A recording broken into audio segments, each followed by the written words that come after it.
But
Yo, what's up? How's it going, everybody?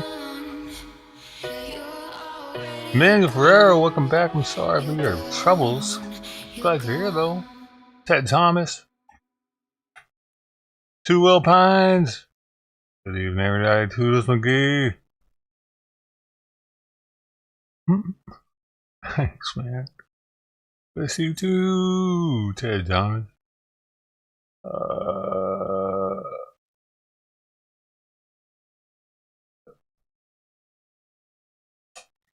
Right on, right on.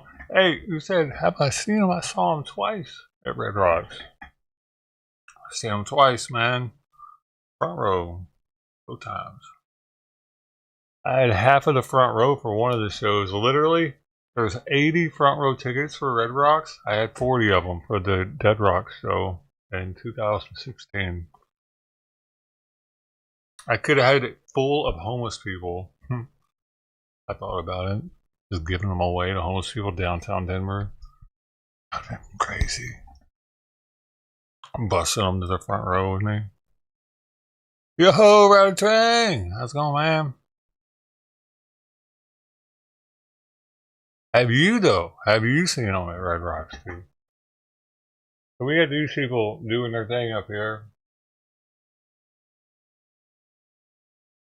I haven't got a clip of it on the channel, man. On this channel.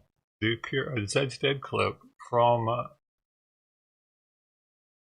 don't know, it was 2016 or 2015. I started the stream with it. It was there was a clip on the stream. That's when I started with that song. That was my clip.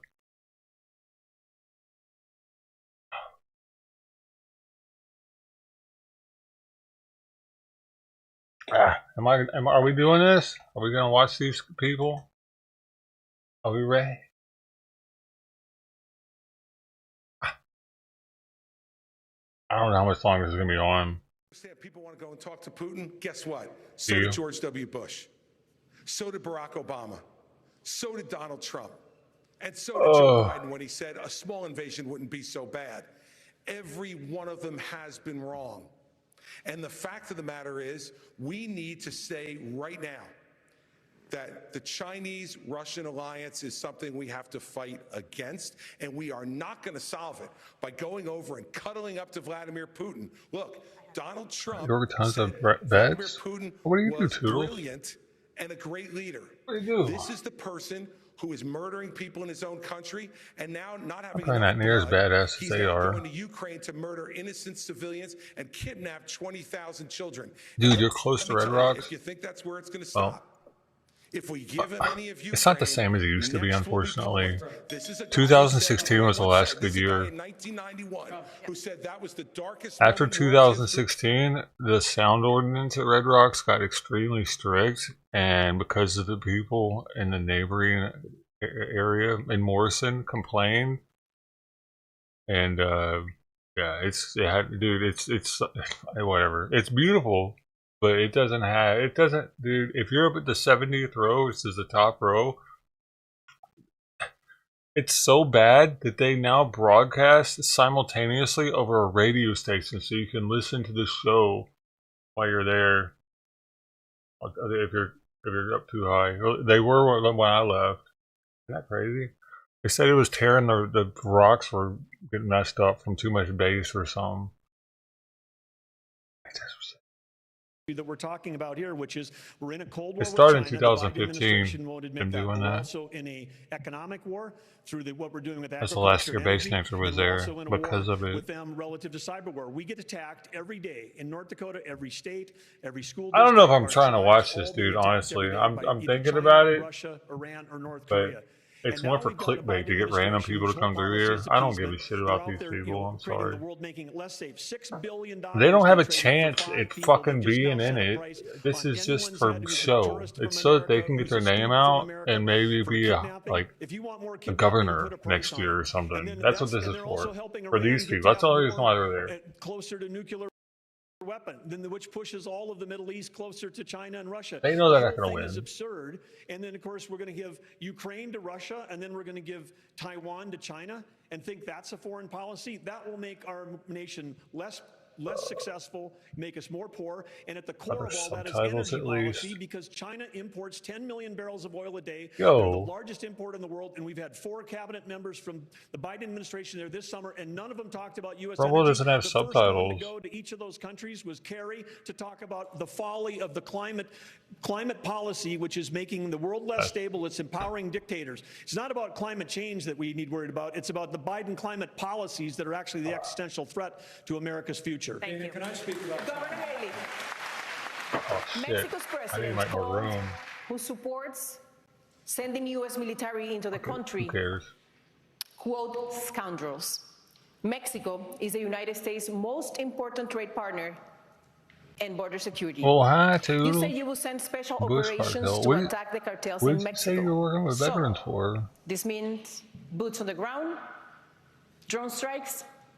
It means special operations. It's how we deal with our terrorists. And what you need to do is understand that Mexico's not being a good partner if we lost 75,000 Americans last year. Mexico's not being a good partner if they're letting the cartels get away with what they're getting away with. What we will do is we will make sure that we send in our special operations, and we will take out the cartels, we'll take out their operations, we'll take out anything that's doing it. But we're going to go after China, because China is the one sending the fentanyl in the first place. And we will end all normal trade relations until China stops sending fentanyl. And then we'll do the special operations, and we'll get it from both sides. This is where President Trump went wrong. He focused on trade with China. He didn't focus on the fact that they were buying up our farmland. He didn't focus on the fact that they were killing Americans. He didn't focus on the fact that they were stealing $600 billion in intellectual property. He didn't focus on the fact that they put a spy base off our shores in Cuba. They didn't focus enough on the fact that all of our law enforcement drones in America are Chinese, and we've got all these little surveillance cells. We need to start focusing on what keeps Americans safe. That hasn't happened in a long time. As your president, I will make sure every American is safe, and we'll do whatever it takes to make that happen. All right. I want to get to Senator Scott. You're all auditioning for the job as President of the United States. You want to earn these votes. But the world's problems land in the Oval Office. During the presidential debates in the year 2000, neither Al Gore nor George W. Bush was asked about al-Qaeda. Yet, just 1 year later, al-Qaeda's attack on September 11th claimed nearly 3,000 lives. And the farther we get from September 11th, the closer we are to September 10th. Senator Scott, you have no executive branch experience. What has prepared you to protect the nation from a major man-made national security crisis? Jay Wright. One of the things I've had the good fortune of doing is serving on Cheers, committees brother. in the United States Senate, like the Senate Armed Services Committee. I'm on the Senate Foreign Relations Committee, also on the Finance Committee and the Banking Committee. Talk about addressing the issue of fentanyl. I've written the legislation passed Is your girl's name Shelley? and the Senate that would freeze the assets and sanction the accounts of the Mexican I can't remember if cartels. that's her name or not. There are weapons that we have within the arsenal that I was able to get past 23-0 in the polarizing Senate as it is. I've also understood without question the fact that if you look at the details before 9/11, there was information and intelligence that was available that suggested an attack was coming.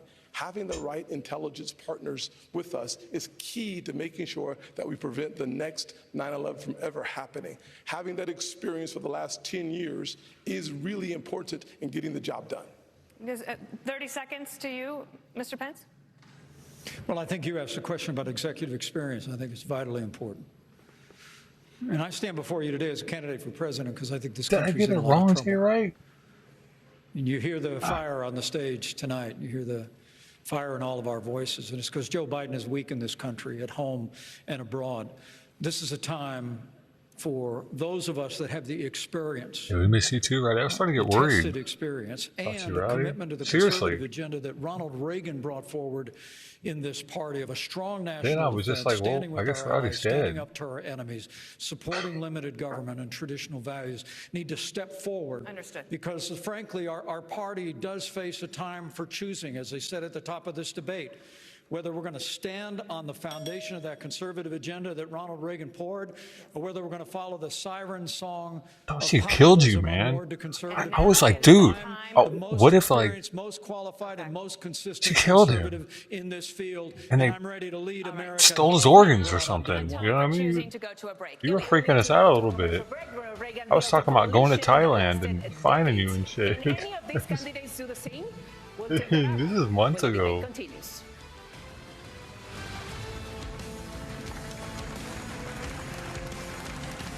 You don't remember that? I was like, man, should I go? I ain't disappeared on us, man.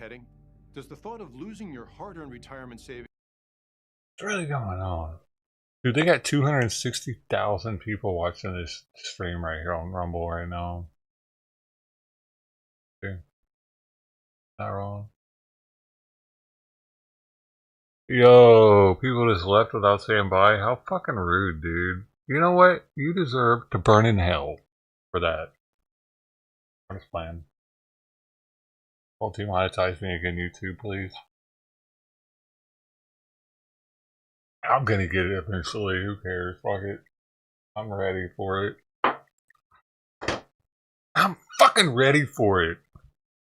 Already been through it once. I can take it. I didn't even expect to ever be monetized again, so it's like, I'm gonna change. You think I'm gonna be Mr. Sweet Boy for YouTube now because they gave me it back? I'm not. Sorry. I'm so sorry.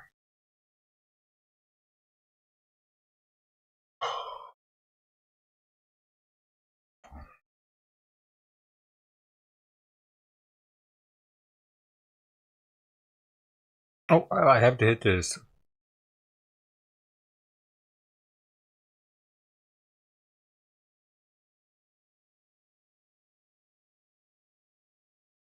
It's the first time I've ever had this strain. About a year old, been in the freezer for about a year. It's a combination. The lineage is Girl Scout cookies and Tangy. So you can imagine, if you like Girl Scout cookies, it's got a little orange zest. Let's see.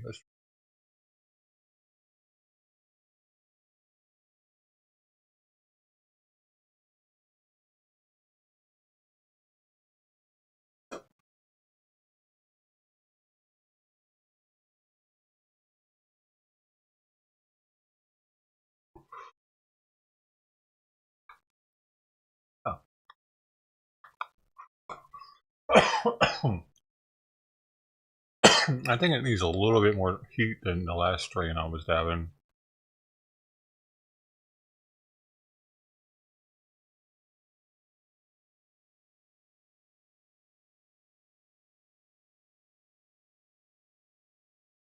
I've been a little better, man. I'm still flared up, but I think I figured out why I was flaring up. Lack of zinc in my diet. I think that's what it was, actually. Because I changed up my calcium supplement. I had one that had like calcium, vitamin D, copper, zinc, manganese in it, those things. And the one I switched it out with didn't have copper,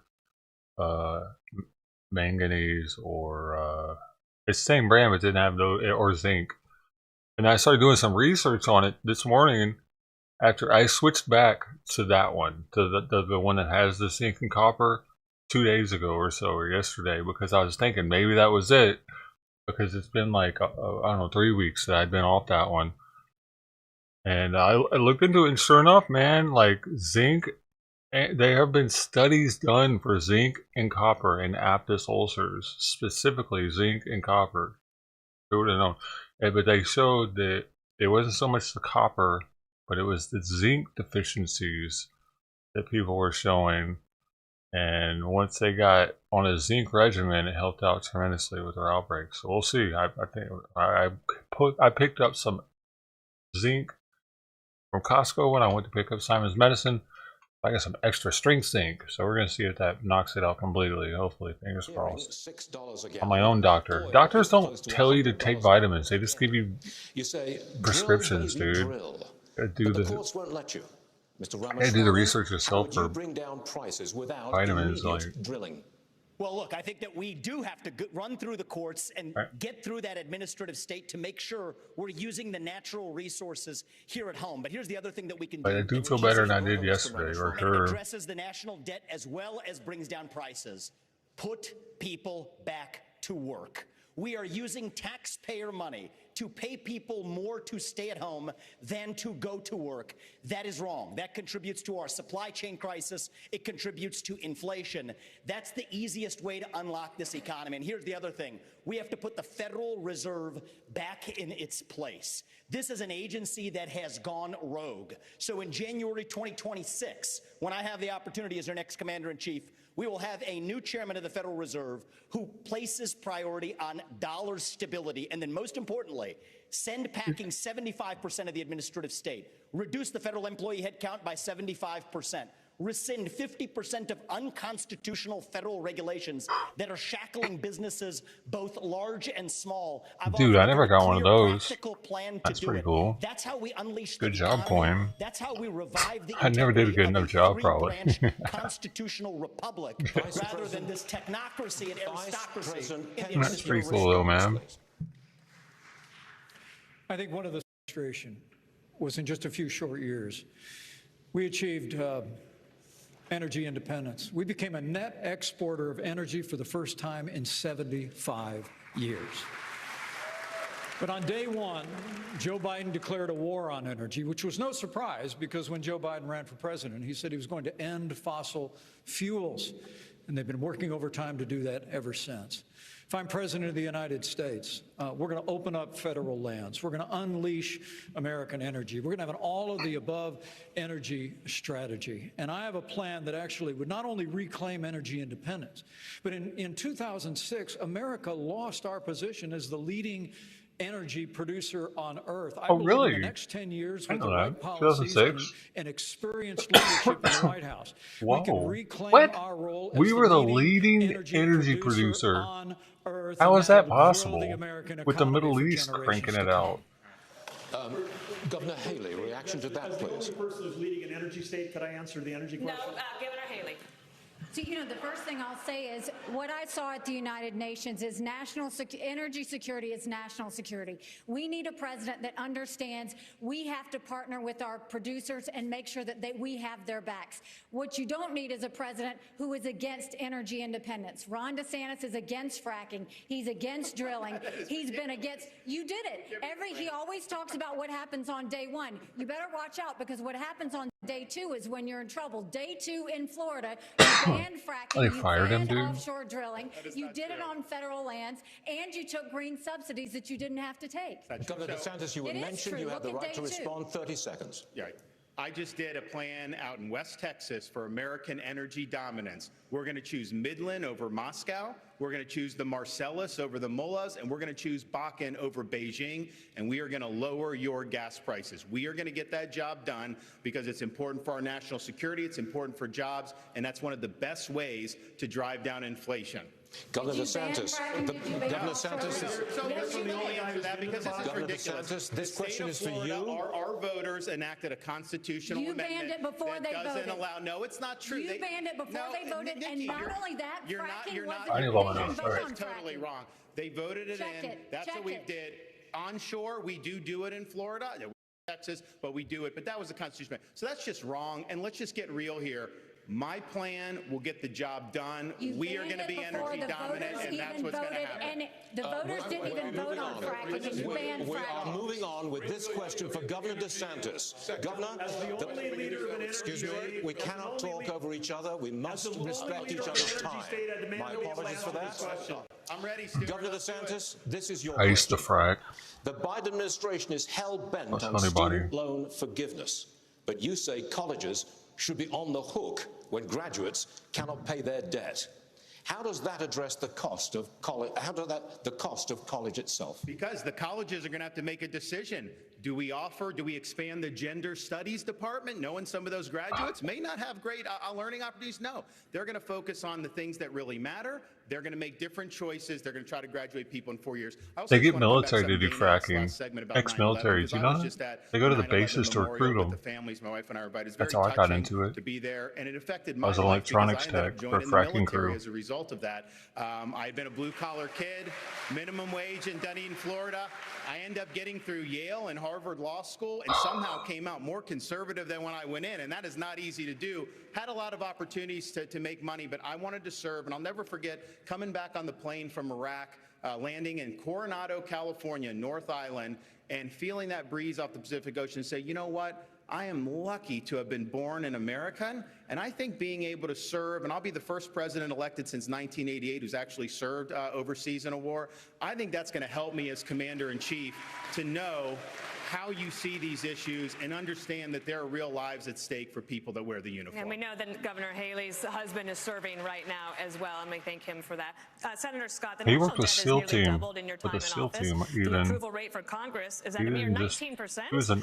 If this were a JAG officer for a SEAL team. You'd probably all be fired in Washington, but you're here tonight looking for a promotion. In 2013, Governor Haley hired you for the He let them know whether or not what they were doing was illegal or not, pretty much. To CEO of the nation instead of her. Certainly. One of the things I'd say is if you look at our national debt of $33 trillion, I would love to have an opportunity to have this country pass a balanced budget amendment. That would constrain the spending in Washington in the same fashion that it does in every state in our nation, number one. Number two, if you want to actually reduce our national debt, you have to grow our economy. In order to grow our economy, you need to create about 10 million jobs to grow our economy at 5%. You can do that in three. DeSantis is the only one up there that I see having any chance at all. Honestly, because he's proven to be able to run an entire state. This dude, I don't give a shit. We're the richest country if you combine coal, gas, and oil. Why not unleash all of our resources? Number two, we've lost 100,000 factories. 100,000 factories in the last 25 years. If we continued on my Made in America plan, we could bring jobs back to America in a similar fashion that we did when I wrote the Tax Cuts and Jobs Act. We actually lowered the corporate tax from 35% to 21%, reshored or repatriated $1.7 trillion. We brought the unemployment rates for African Americans, Hispanics, and Asians to the lowest level in the history of the country, and a 70-year low for women. Governor Haley, would you think you would deserve the promotion over him? Look, I appreciate Tim. We've known each other a long time, but he's been there 12 years and he hasn't done any of that. He hasn't. They've only given 4 budgets on time in 40 years. He was part of that. He increased the national debt. He voted for the spending. You voted he has made sure that the borders are open and they haven't done anything. Look at everything in South Carolina. 12 years. Where have you been? Where have you been, Tim? I voted on most of those things. We've waited and nothing has happened. Here's what you've done. Here's the thing that I just find interesting. Ron, let me finish. All these guys have said here's the fact, and I appreciate a lot of the things they're saying. Nikki I'm Haley, the only one up here who's gotten in the big fights and has delivered big victories for the people of Florida. It's true, dude. You can always talk, but when it gets hot in there, when they're shooting arrows at you, are you going to be stand up for parents' rights, to keep the state free? Are you going to be able to do all those things? And in the state of Florida, because of our success, the Democratic Party lies in ruins. We have won the big fights. We have turned our state into a Republican state. People respond to leadership. I've done it while others have talked about it. CEO, we actually have a CEO of the White House, which is what I think we need. If I may just briefly interject here, we need a zero-based budgeting. That's the way businesses are actually run. Start with zero as the baseline for the budget. He's too young to be president. What's actually necessary. Something about him. There isn't a blue state or a red state in this union that does it. The federal government doesn't do it. But successful companies, including the ones that I've built as a CEO, big ass forehead. in the White House to get that done. Governor Burgum runs a state that way. Yes, tech go questions, ahead. You didn't ask the only guy that's been in tech. You have energy questions. You don't ask anything. But I'm just going to say right now, when you say nobody else has done it, the energy plans that have all been announced in the last month by these other folks on stage, we're already doing it in North Dakota. The border plans they're already talking about, we've got troops down at the border flying helicopter missions from North Dakota. Who goes to North Dakota ever? Trying to stop transnational criminal organizations from inflicting invasion and the mass I might have did on casualties accident once. in our state. They And drive on the through it energy or policy, something. we're already doing it. And it's not saying nobody else done the I don't big think fights. so. North That's Dakota too was far leading the charge. We won the battle to get the Biden administration. Is it on the was same ignoring the law. parallel They were the as first administration New since York? Truman that wasn't holding the quarterly required lease sales. I went across. And we won that in federal court. WOTUS, we won that in federal court. We're fighting the Biden administration on 20 fronts. To say that nobody's fighting the big fights, just look at the record of what we're doing right now. Energy, economy, national security, I've been talking about it since day one, and now finally good, we're having the conversation about it, but we've got the answer in North Dakota. Governor Burgum, let's talk big government. This question's for you. North Dakota's mostly land. Keeps getting bigger. 1/5 of all new jobs this year have been created by the government. Governor Burgum, you say you want to shrink the size of government. But it has been a century since any president has done that. Why would you be any different? Well, because we've done it in North Dakota. When I took office, we shrunk the state budget general fund by 27% in the first 4 months I was in office, and all the trains still running on time. Why? Because you had a business leader that was actually there. Inside of every government job, there's 10 or 20% of mind-numbing, soul-sucking work that even the state and federal employees don't want to do, and you can engineer that work out of the job. That would free up right there 20% of 2 million civilian employees. And by the way, we've got 10 million jobs open. They'd have plenty to do, and they could be generating taxes instead of being paid by taxes. What jobs? Where? If you have somebody that understands. What is he saying? Worked in technology for 30 years, everything we had to do was to be better, faster, and cheaper the next day. That's what we can do in government. That's what we're doing in North Dakota. Fucking make you guys AI. Why do we need you anymore? Fucking let the robot run the country. Republicans' minds. It knows this best. election could come down to less than 50,000 votes in 3 states. Abortion was on the ballot in 6 states in 2022. Republicans lost all of them. Next year, abortion will likely be on the ballot in Arizona. That is a must-win state. Governor DeSantis, how are you going to win over independent, pro-choice voters in Arizona?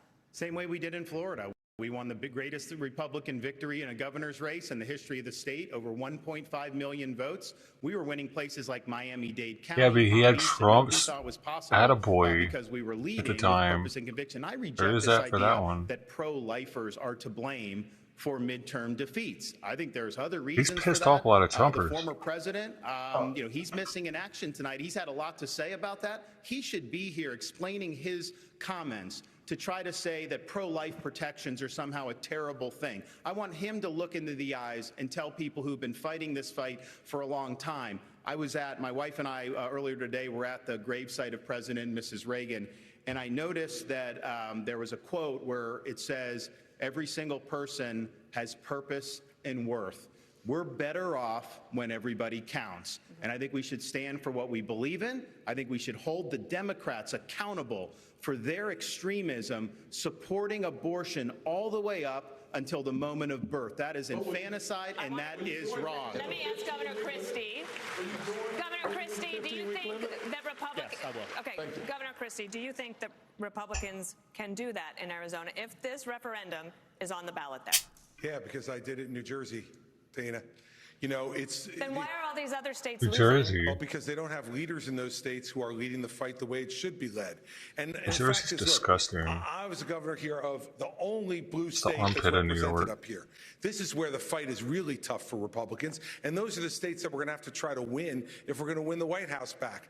And what we did was 14 times, Dana, in 8 years, I vetoed Planned Parenthood funding. 14 times. No one else gets it that much. The Democrats just kept sending it to me, and I kept saying no because I believe in life, but I also believe in states' rights.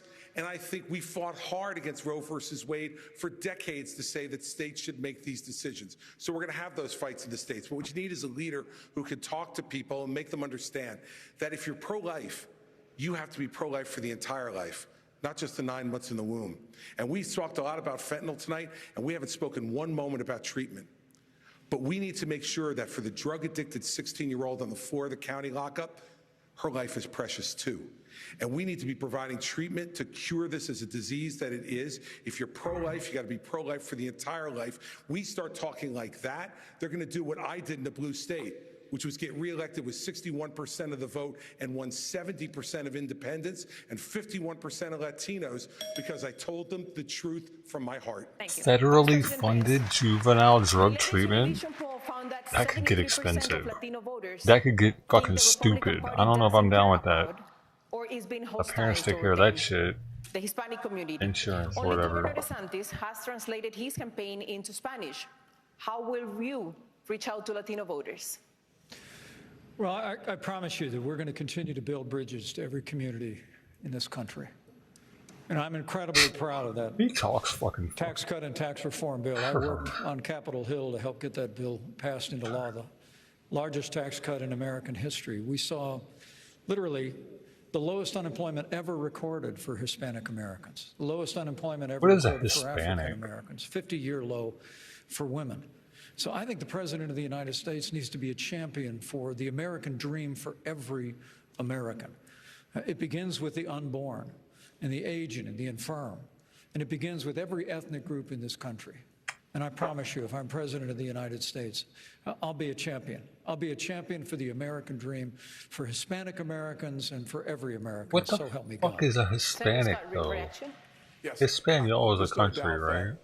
If you lead by example, it's the best way to get the job done. If you look at my office in the Senate, my chief of staff is the only Hispanic female chief of staff in the Senate. Spanish-speaking countries. I hired her because she was the best, highest qualified person we have. What we need are leaders who lead by example. Or the Spanish-speaking person living in the U.S. That's actually a definition for it.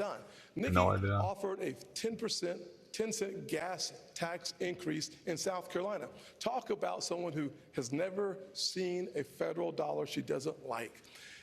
10 cents on the gallon in South Carolina. As the UN ambassador, you literally put Hispaniola is a country on curtains in a $15 million subsidized location. Next. You got bad information. First of all, I fought the gas tax in South Carolina multiple times against the establishment. Just go to YouTube. Against the establishment. Just go to YouTube you want to know what that 10 cent was? When they wouldn't pass the gas tax, the establishment and the companies wanted me to do it so much that I said the only way I will pass it if you will give us all you have to do is go watch Nikki Haley on YouTube. If you will give me 3 times the deduction in income tax, then I will look at your gas tax, which is why it didn't happen. Exactly, Ron. Secondly, on the 50 million. Here is a nice part. Secondly, on the curtains, do your homework, Tim, because Obama bought those curtains. Did you send them back? It's in the press. Did you send them back? It's the State Department. Did you send them back? Did you send them back? You're the one that works in Congress. Oh my gosh. You get it You done. hung them on your curtains. They were there before I even showed up at the residence. You are scrapping. You are scrapping. What the fuck are they arguing about curtains for? I looked away for a second. You wanted a gas tax increase, and then you wanted We do not intend to go ahead like this. In fact, we're about to take a commercial break. What the fuck? We'll have more Dude, they lost me on that one. I was thinking about something for a second. I was thinking about I wondered if she had had plastic surgery before or not. But,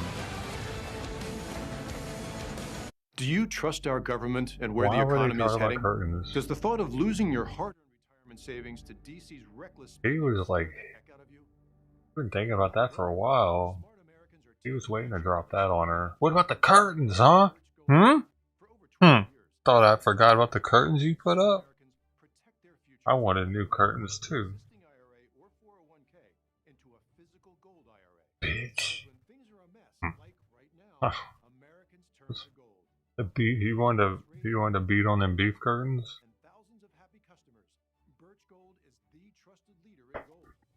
I had to get the dust out of them.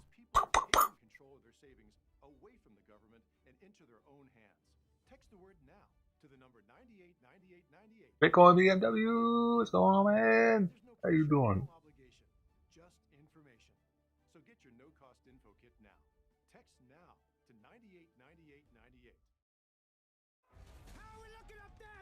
What is this?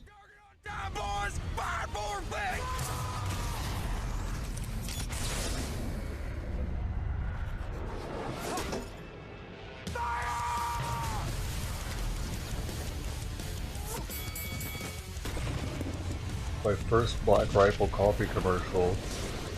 I think I've heard about this stuff on Joe Rogan.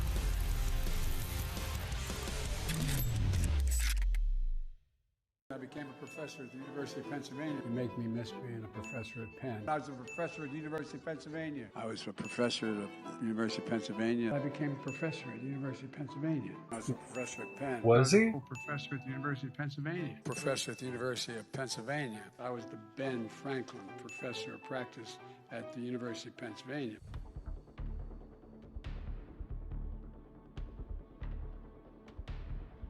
He was paid. They paid him. Hello, I'm Rumble. Wait. And I'm YouTube. Why'd they Why'd they pay him?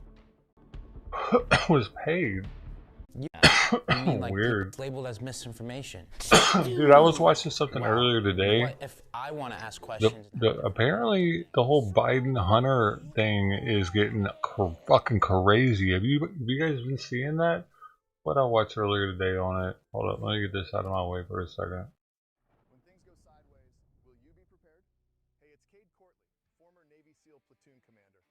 I want to introduce you to the Patriot Power Generator 2000X. Use the endless free power of the sun to power lights, your TV, medical equipment, even run your fridge. And that's without gas. It's here somewhere. Go to 4patriots.com. You'll get a solar panel included free. This is about peace of mind. Get your solar generator free panel at 4patriots.com.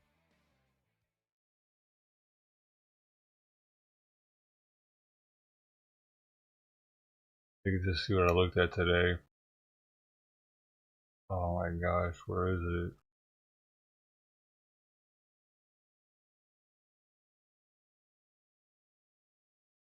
Bro, I can't believe they still let this guy talk. What is going on with the world? Did y'all watch that earlier today? I think they have to because he has rank or something, but... Where is it? Oh, this is the one. Is this the one they were talking about it? Provided to the committee. Yeah, Hunter Biden. The audio is bad for it though. It's only 30 minutes. And Joseph Ziegler, who came forward at great risk to their careers and reputations to bring to light evidence of corruption and misconduct within our federal government. So there's like that's starting to happen more. It is getting more serious with that. I'm at this point though. I don't want him to get impeached because then who's going to be running as the Dem running mate or whatever the person? Who would the person be if he got impeached? Kamala Harris automatically, or I don't know how that shit works, dude.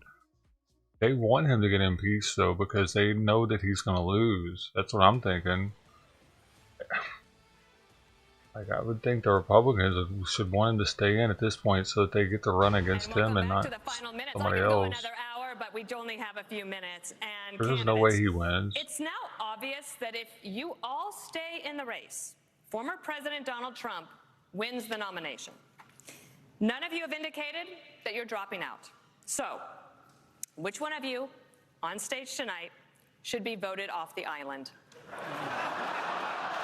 Please use your marker to write your choice on the notepad in front of you. Like, I'm just going off of comments on videos on YouTube. There are always way more comments, especially. I mean, we're here, like, you know, we're happy to debate, but I think that that's disrespectful to my fellow competitors. Nobody wants to participate. Let's do some questions. Let's talk about the future of the country. I want to be clear. Let me ask you this. If I may, let me ask you something. Yeah. Then if you won't answer to that question, let me ask you this one. Yeah. What is your mathematical path, yes, Governor DeSantis, in order to try to beat President Trump, who has a commanding and enduring lead in this race? So polls don't elect presidents. Voters elect presidents. Right. And we're going to take the case of the people in these early states. We're going to do it in a state-by-state direction. And why? Because as Reagan said in his day, this is our time for choosing.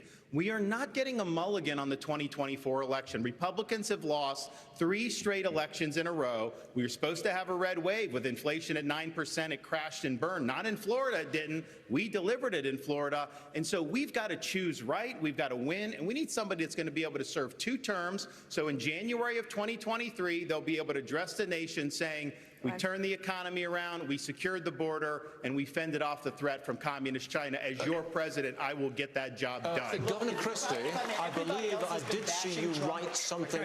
Governor Christie, I believe, excuse me, Governor Christie, I believe I did see you write something on the card. Who was it? Most of the comments are like, close the border. Look, no I way, think dude. the only one on the stage has been clear about this. There's no way Donald Trump off the island right now. And the reason I vote him off the island, but any of the people on the stage, you know what? Every person on this stage has shown the respect for Republican voters to come here to express their views honestly, candidly, and directly, and to take your questions honestly. I have respect for every man and woman on this stage because they've done it. Vivek, put your hand down for a second, would you? I still got time, dude. So chill out. Here, look. This guy has not only divided our party, he's divided families all over this country. He's divided friends all over this country. I've spoken to people, and I know everyone else has, who have sat at Thanksgiving dinner or at a birthday party and can't have a conversation anymore if they disagree with Donald Trump. He needs to be voted off the island, and he needs to be taken out of this process. Can we give Vivek 15 seconds? You have 15 seconds, Vivek. Look, I have a different view on this. I think Trump was an excellent president, but the America First agenda does not belong to one man. It does not belong to Donald Trump. It doesn't belong to me. It belongs to you, the people of this country.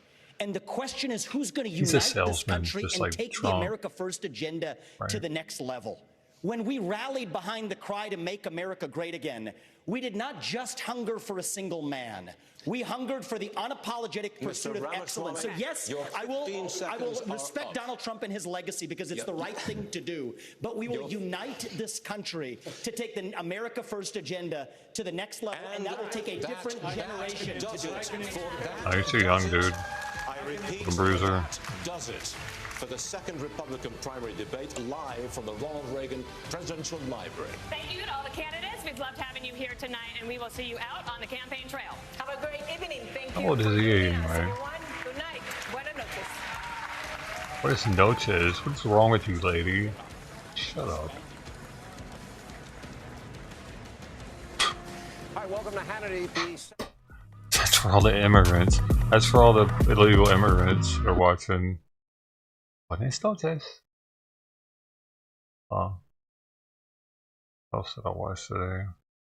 Dude, did Anthony ever go live? What the fuck, man? Where is he?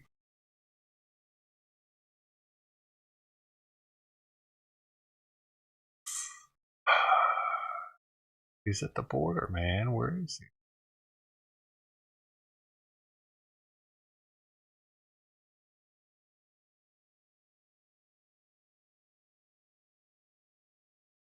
That's good. Oh.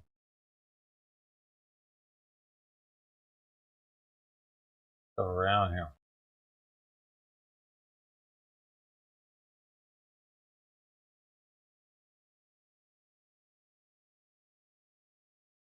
Oh.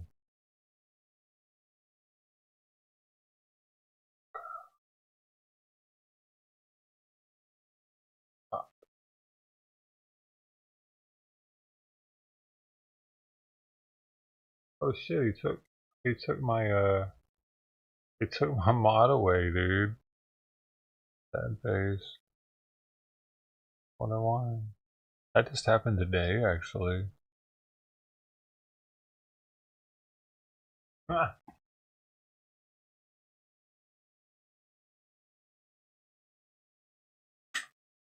The fuck? I'm always lurking too on his streams, not saying anything. That's kind of a bummer.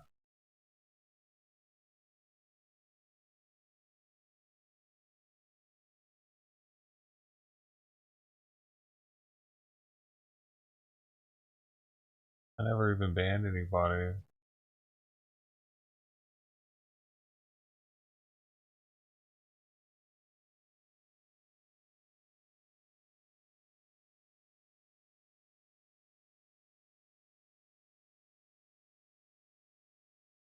Interesting.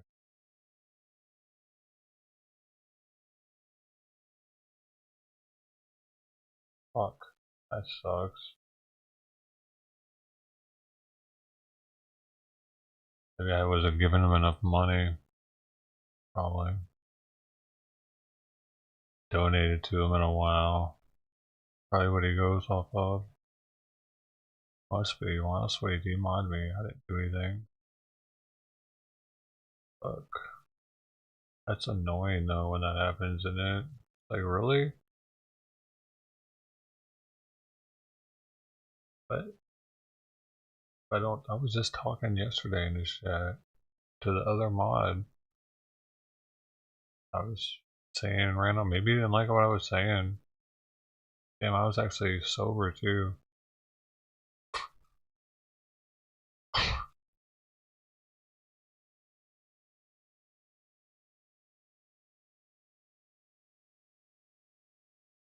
Motherfucker. Oh, we're boys, man. Oh, it was like a professional, a courtesy type thing. Bro.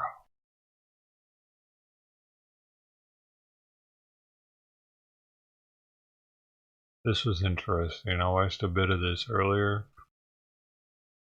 China's influence in the U.S. Intelligence Committee hearing. It was pretty interesting. I thought about going live for that.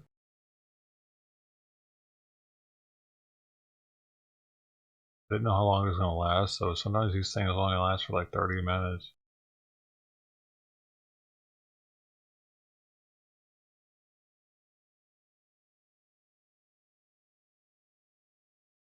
All about the shutdown. That's going to be coming up too. Days, Friday, right? Yeah, he doesn't go live and he demods me. It's a interesting chain of events.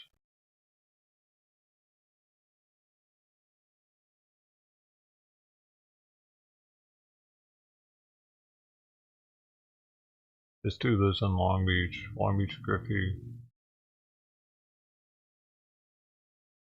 I think I clicked on it because I was trying to see if his hat was a Long Beach hat, and it is. I didn't watch it though.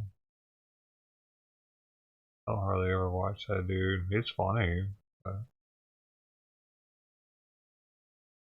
Oh, this was a good one too. Did you know this guy has fucking I was out at the gay bar the other night, and all the puppy girls and puppy boys started to howl. And it was really loud. It is a party in the back. Just found out women exist. I'm gonna still say it. Jeffrey Marsh is a predator. You're a mother fleeing with your toddler and a baby from bombs falling on your home. Okay, see there, I had to stop. You gotta start listening from where this woman starts talking, because that's what he's gonna comment on in a second. Because all the other stuff was like just like crazy shit. But she's talking about immigrants. Mother fleeing with your toddler and a baby from bombs falling on your home. You're a criminal. They're not fleeing countries from bombs, though, are they? Most of them. An elderly grandmother, you have trouble walking, and you're trying to reunite with family. Talking about the peaceful migrants, right? Have you seen the pictures? They're all military-age men, 18 to 25. I haven't seen any of this. And these people will never, ever be subjugated to what we are. Private security, mansions. They want you to be subjugated to it. Enjoy. Welcome back to Odin's Men. They're not living in the cities like that. No. Whether from child to adult or maybe girlfriend to wife, we're all taking steps to make our lives feel more true. So kindly, if you target trans folks, fuck you. That's cute, no? You say you transition from boy to man. Okay. This is completely different. We're talking about cutting off the junk of small children. Does that make sense to you? They're trying to connect the dots, find little threads of truism, so you're, well, that's kind of true. Don't ever comply. I'm gonna still say it. Jeffrey Marsh is a predator. Oh well, you don't like it? Tough. Tell him stop targeting kids then. let me interrupt your fine viewing pleasure. If you like the channel, want to support the message, join me on Locals in the description. Hey, It's the only way since I've been WV. demonetized. Thank you. I'm sure this video is long gone off TikTok. VW. Except for the retweet or whatever the hell it is. I don't think you're allowed to speak about Jeffrey in this fashion. Despite, remember what started this, the private Patreon group for minors to talk about things they couldn't talk about on TikTok. That was it. Go no contact with your family. I am your family. I mean, this is why Jeffrey was thought of that way.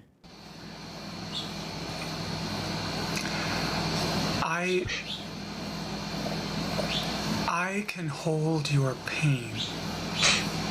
Hold up. For that question, yeah, that's kind of like what it's like, except America isn't really like an amusement park, but they look at it like it is, right? Because, like, I was just like last night watching Anthony stream, seeing them lined up for the bus they're about to get on for their free hotel in El Paso, and a huge line. It reminded me of Six Flags, and they didn't look dirty. They didn't look sad. They didn't look hungry. Everybody looked like they were like, hey, about to go on a ride, man. That's what America is to them. It is a Disneyland. I need to diagnose this very carefully. He flips the script here. His actions now are your problem. So the way he behaved now is your pain. So you're the one that's got a problem, not his actions. Not him saying, come to my private Patreon group. We can talk behind a paywall with minors. Well, he then changed it 18 plus, but it's inappropriate. If you did that as a straight person, say, you know, go no contact with your family. Come to this private Patreon group, minors. I can talk to you. It would be tolerated at all, wouldn't it? What I assume, how was it? What I project is going on is that you are in a lot of pain, and it's very easy to blame me for your pain. And let's just say she is in pain. Let's just say she is. She's got a problem going on. That doesn't mean Jeffrey's actions still are inappropriate. He just flips it. It's like something's going on with, it's got to be Trump. And you find out, no, it's what they're doing. I mean, everything's flipped on its head. Let me give you an example. It used to be the Department of War. That's Department of Defense. Inflation. That's such a good point, man. They used to, and I looked into it. It changed in 1947, but from like 1880 or something to 1947, it was the Department of War, dude. That shit sounds badass, doesn't it? War Department. Like in World War II, we had a War Department. Now it's Defense Department.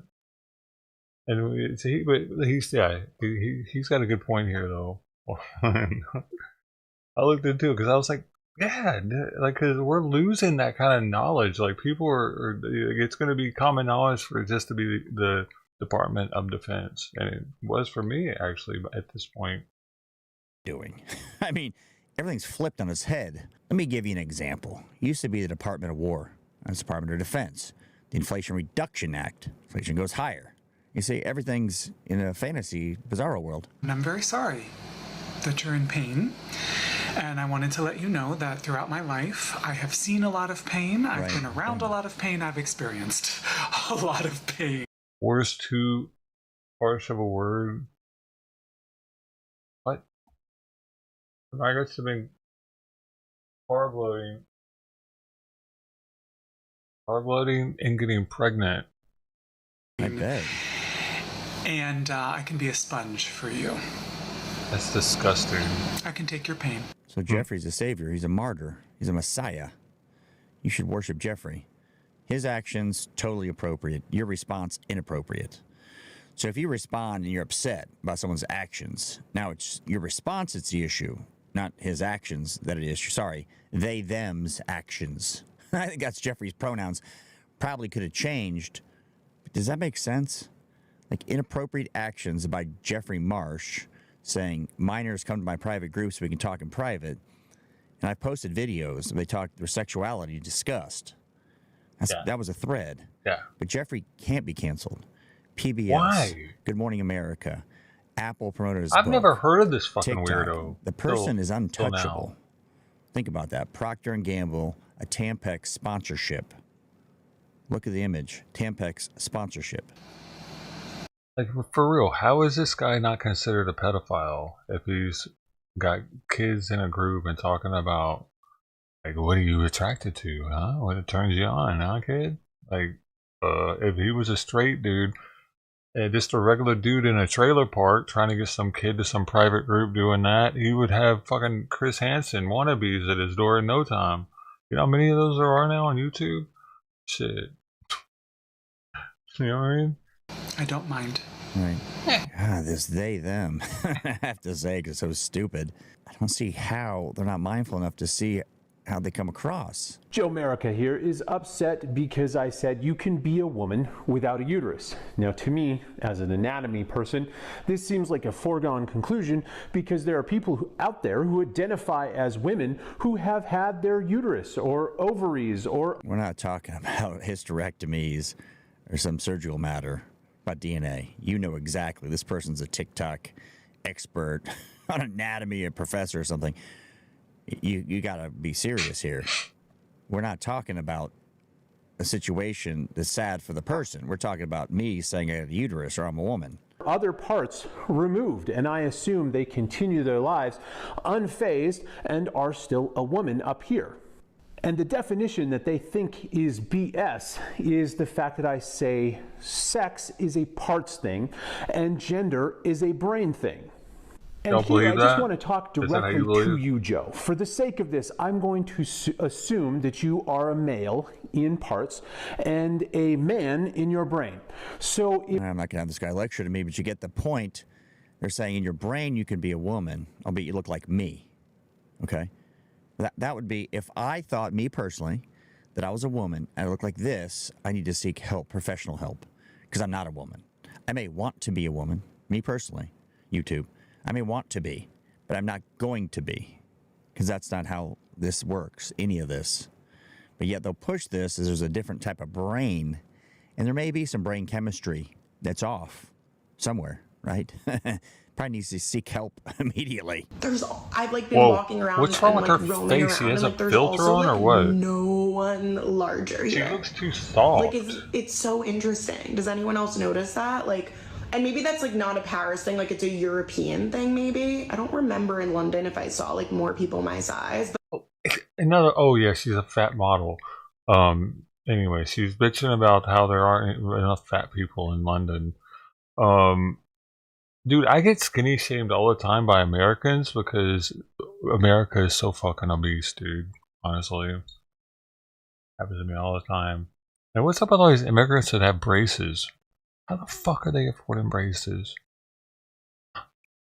But it definitely just in New York, you see all different types of people, and it's such a yeah, and it wasn't always that way. 30 years ago, there wasn't nearly the amount of morbidly obese walking around. It was a model. And yes, people aren't as fat in Europe. Most countries in the world are not as fat as we see in America. Lots of reasons, but they want them. She wants them to be fatter, right? So she feels good about herself. You see the culture here? The mindset's been taught. You didn't build that. It is the culture in America. They be fat. Exceptional. It's weird. It's Obama. It's new activewear Oh today, my god. And it's Look very at her knees. Standard in the front, nice coverage, but it is a party in the back. I mean, who is she? It is so sexy. I'm curious to see if it actually holds up for a workout. So let's test it. And I commend her, I guess, that she's proud of that on camera. So now there's no shaming for being morbidly obese because she's proud of it. Not only is she proud of it, she's going to work out. Do people not have any shame anymore? If I ate myself into this condition, I'd have some shame about that. Now, I want her to do well, right? Be happy. But I would have some shame. I want to... I don't know. It's very bizarre to me. Tell me what you think in the comments. I don't even know how that's possible to get that big. Now, this one is all over. It was on the whatever podcast. I think it's the name of it. I think they're very attractive. It's like a there's a mean group face of people that are into this. So DNA man, of course, stunning and brave female. Looks like an emoji, dude. I hate to say that. Well, I don't really. At this point, who gives a shit? Oh, fuck. I don't know. She said, "Oh, what can we find her? Who is that? I would like to watch more of her." Come on, what is anybody? Maybe somebody in the chat knows here. Jen? Who's Jen?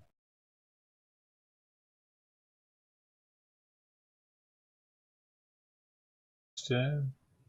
Hi, everybody. Oh, I thought it was the chick.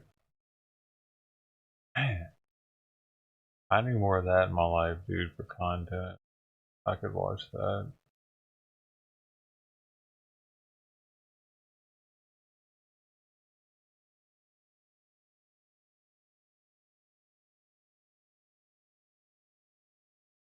I don't think people know. Oh, let's see what his hold is. Gorlock the Destroyer? What?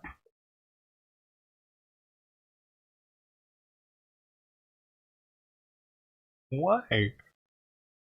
Oh, what the fuck? It is her, dude. How'd you know that? She is a meme. Oh, I recognize her, but I don't know where from.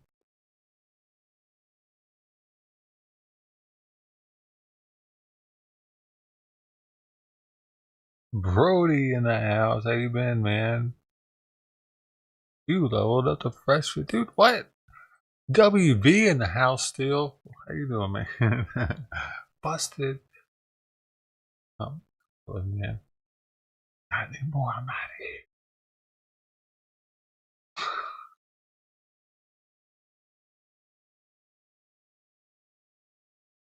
Okay, here we go. Listen, you can call me a dude, tell me my chromosomes are XY, and tell me that my DNA will always be male. But guess what? It is a dude? At the end of the day, I'm still hot, though.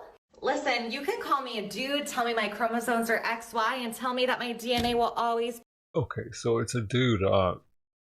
Is that her?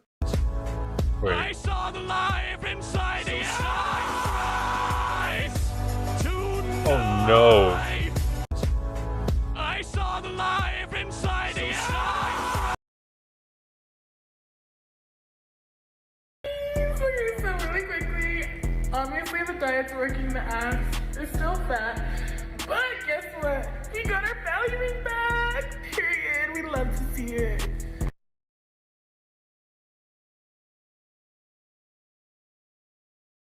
Prefer really not to speak. If I speak, I am in big trouble. In big trouble. And I don't want to be in big trouble.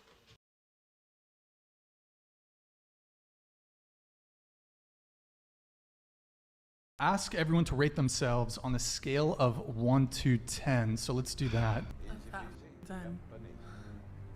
A fat 10.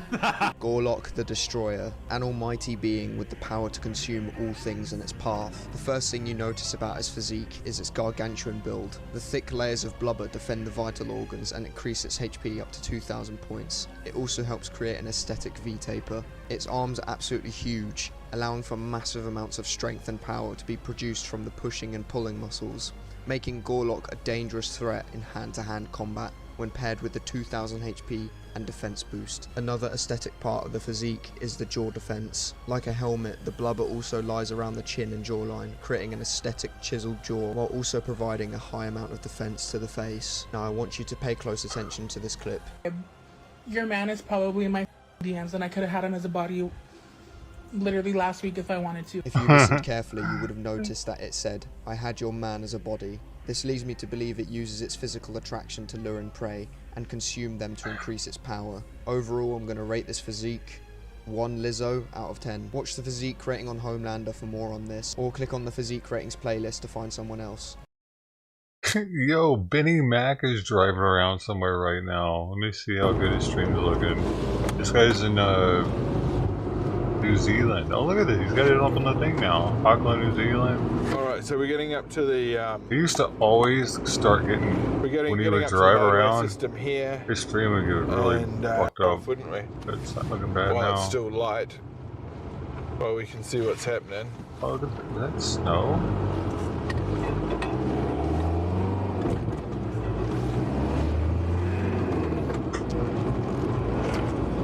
That guy there was, see how far pulled out into the intersection that guy was. Absolute. We were on IP2 together. Absolute merkin. He's probably still on it.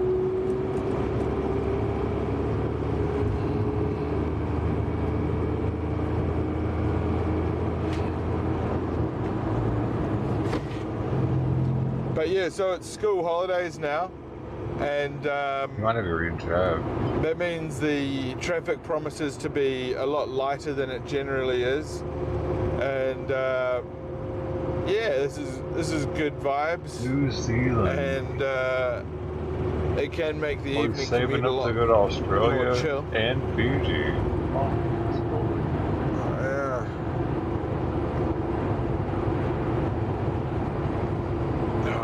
There's a cop back there that's got his radar out that he's sort of trying to scam people. Oh, he's not paying attention to YouTube apparently. I'm just noticing he's on kick right now. So you sort of have to. He's at 26 people watching on times, kick. You know, try and warn people. Apparently you're not meant to.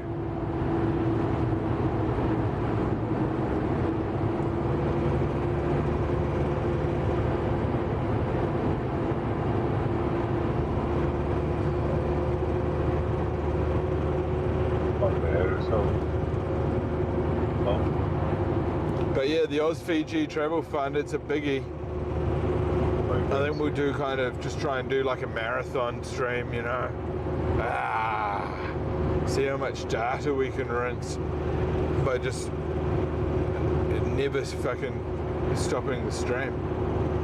What? It's gonna be a cunt. I guess he's all about the kick life now. Kick sucks, dude.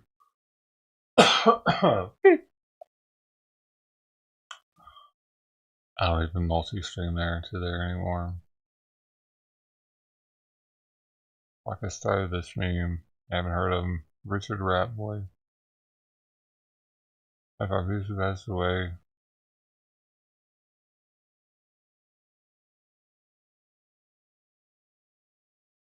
One. Not gonna die, is he?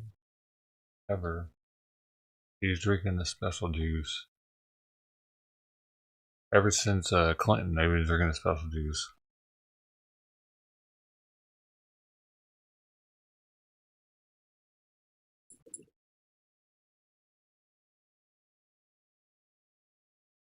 Steroids after 4 months has done this to my back, and I gotta say it's worth it. After doing a bit of research, I found out that steroids actually give you back acne, and it's not great. My back is completely covered in scars, and it feels pretty terrible all the time, but I do like being able to go to the gym more. I finally hit 180 pounds, so I'm gonna keep doing it. Now, I really just hope this is a bad joke, but I also wouldn't be surprised if it's real.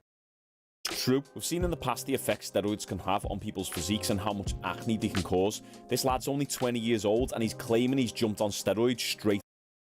Ooh.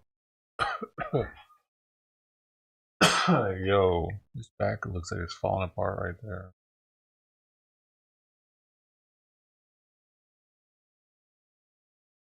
I don't even know what I'm looking at right now. I'm just scrolling. Little Rock.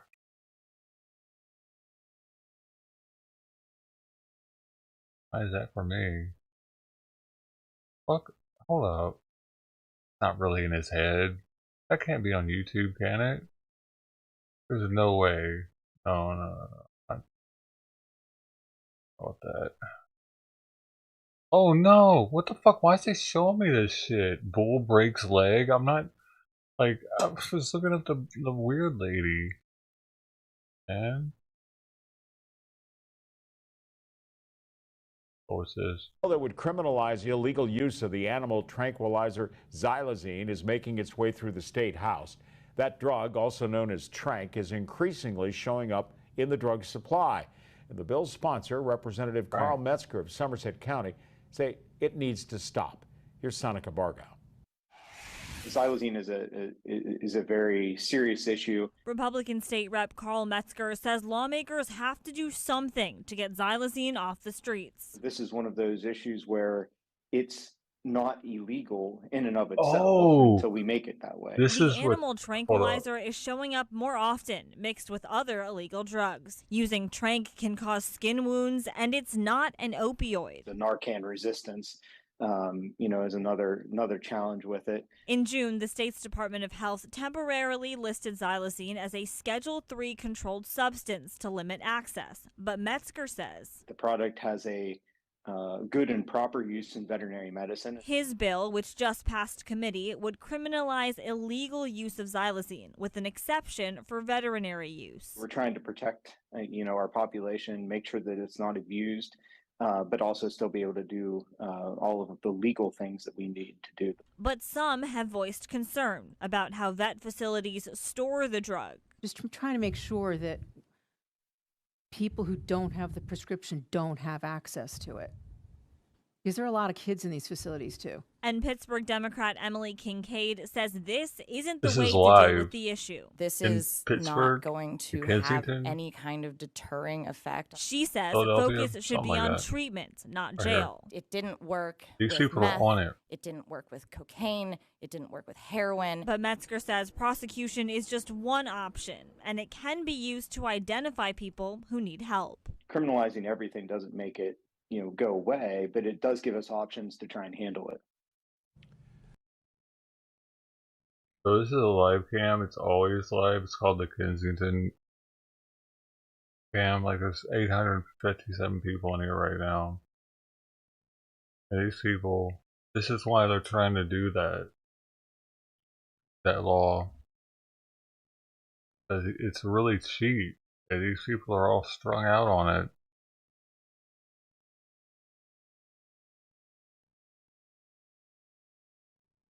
Like, there's not a train problem really anywhere else that I know of.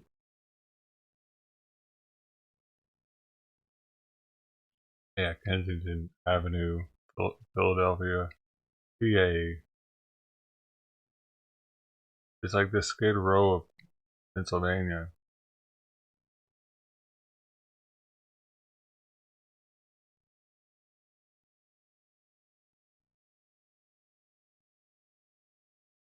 Oh. Logan.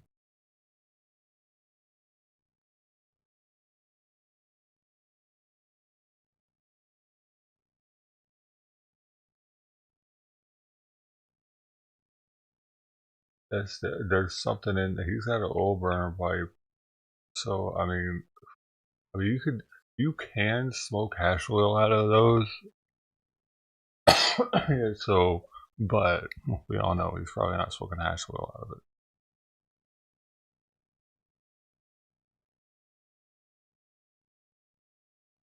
I even have a little one hitter oil it's like a dab rig kind of, but it's like you put the, where is it? I can just show, but I don't know where it is.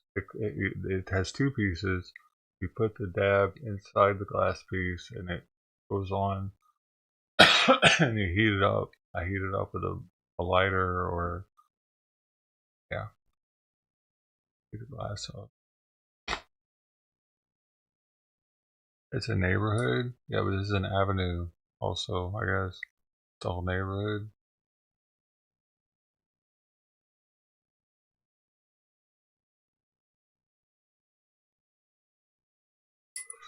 I was gonna come back because this whole strip right here is lit. That's the only dark part over there.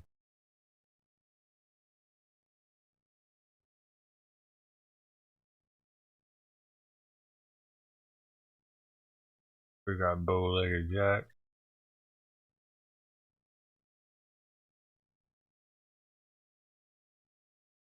It's 11:30 on a Wednesday there.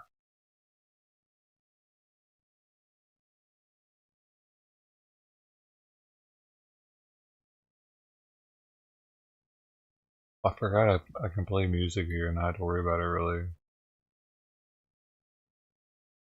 I gotta figure out my audio though.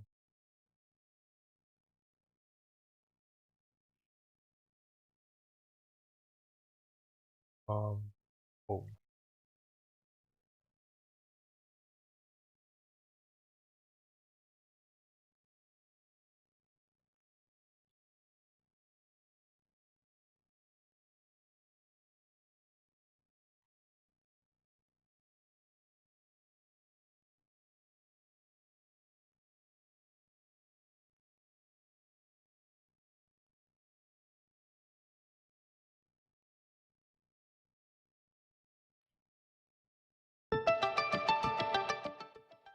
Whoa.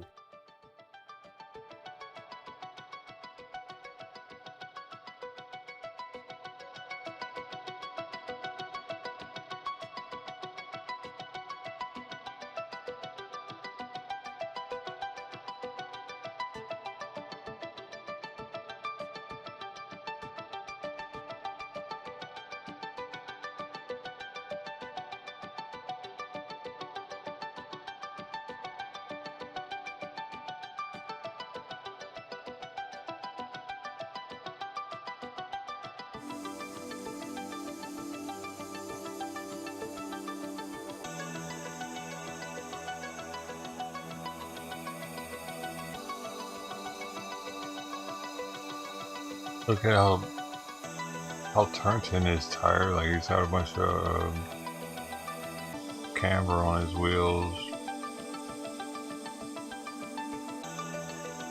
and it looks like it's lowered. Yeah, it's gotta be right. It's not a regular Honda.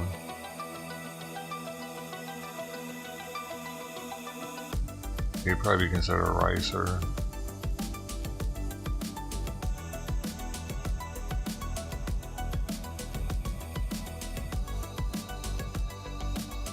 It doesn't look that bad right now though. During the day it's packed. Maybe the other camera is the more busy.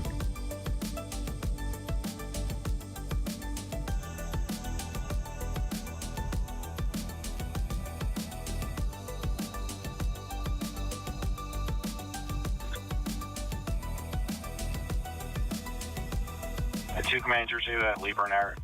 Holy shit. Oh, look at this. Look at this, look at this. This guy has her mugshot up here. Looks, what is she? She's crying. That girl from this morning. Born on location table.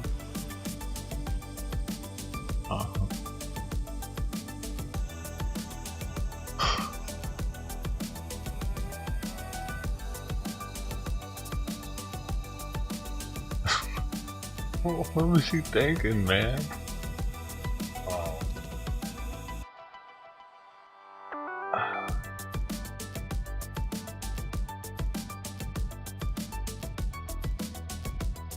think it's an IQ issue, dude. Doing some dumb shit like she did. Like people that go out filming everybody and themselves doing illegal stuff. Yikes.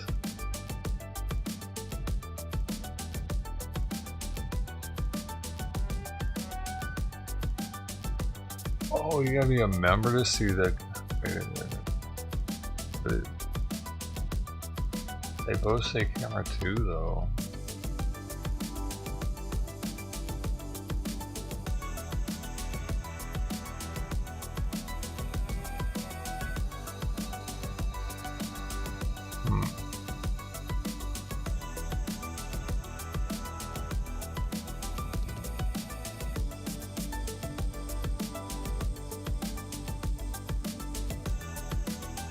What are you doing?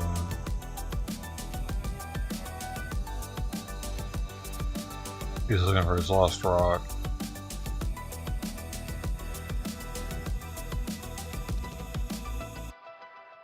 Must have been.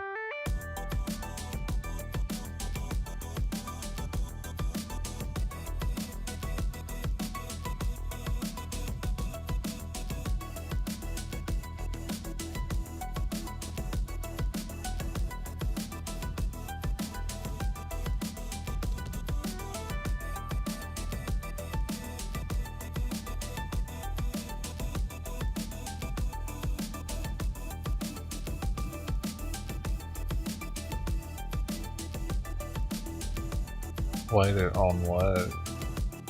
They just made a fire. I wish she had the temperature up on the screen.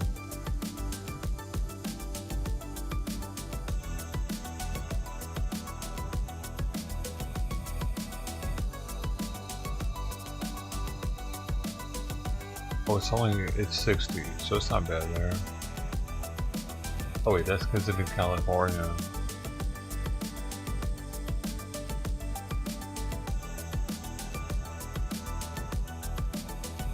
55.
What's this guy doing? Setting a needle?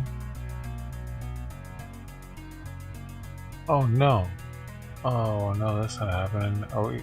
What's happening? Yeah, no, he's picking a scab with a dental device. That's definitely what he's doing. We gotta get the dirt out of it.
Bourbon is having a moment right now. Thanks to new distillers, popular TV shows, and online influencers, all that has prices soaring.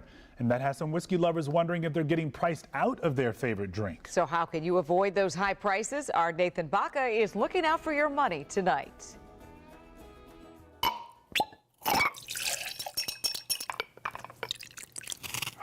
Whether mixed in an old-fashioned cocktail or enjoyed neat,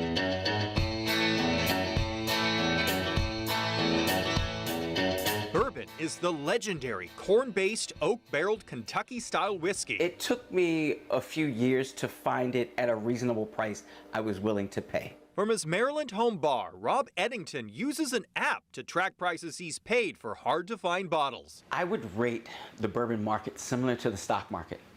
You can go out and listen to 10 different people on what to buy today, and tomorrow it may plummet. For the bourbon, it's about the demand. The bourbon market is divided three ways. When sold in Virginia or Montgomery County, Maryland, distilled spirits are sold at government stores close to manufacturer's suggested retail price, with some bourbons rarely stocked. If your time is more valuable than your money, we can make it very easy for you. In D.C., stores can legally buy liquors from private collectors. That makes rare-to-find bourbons common sights on shelves at places like One West DuPont Circle Wines and Liquors. Because we have this thirst from our client base, which is overwhelming.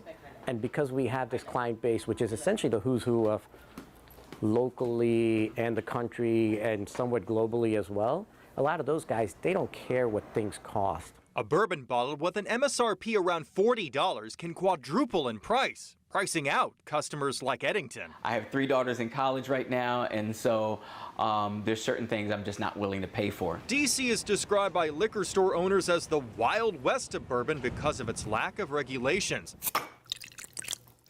So the third way is a compromise, as stores sell bourbon at close to MSRP, telling customers they've got to wait up to several months to get a particular bottle. It's all a matter of what you're going to do to get these bottles. Are you going to buy other products? Are you going to have a conversation and build a relationship? Or are you just going to shell out the cash? We met with Maryland liquor store owners George Fotis and Justin Jarvis at Baltimore's Drug City Pharmacy's upstairs bar. They say they're trying to keep bourbon open to a community, not just to those who can pay elevated prices. And the domino effect of that is once stores hear about other stores getting $200 for this bottle, then they say, well, why can't I? One idea these two have for retailers to be fully transparent about what they paid for bottles right next to how much they're charging. It would be a great move by all retailers just to throw it out there, and their bottles will move regardless. But what that does is removes the buyer's remorse. Unless the bourbon boom bubble pops, that collection will keep costing even more of your money or your time. Nathan Baca, WUSA 9.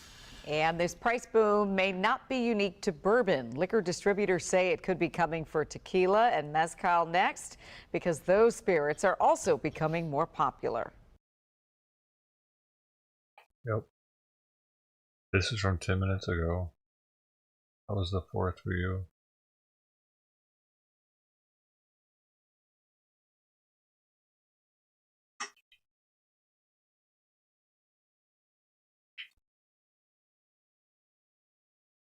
Oh. The first comment. The first comment.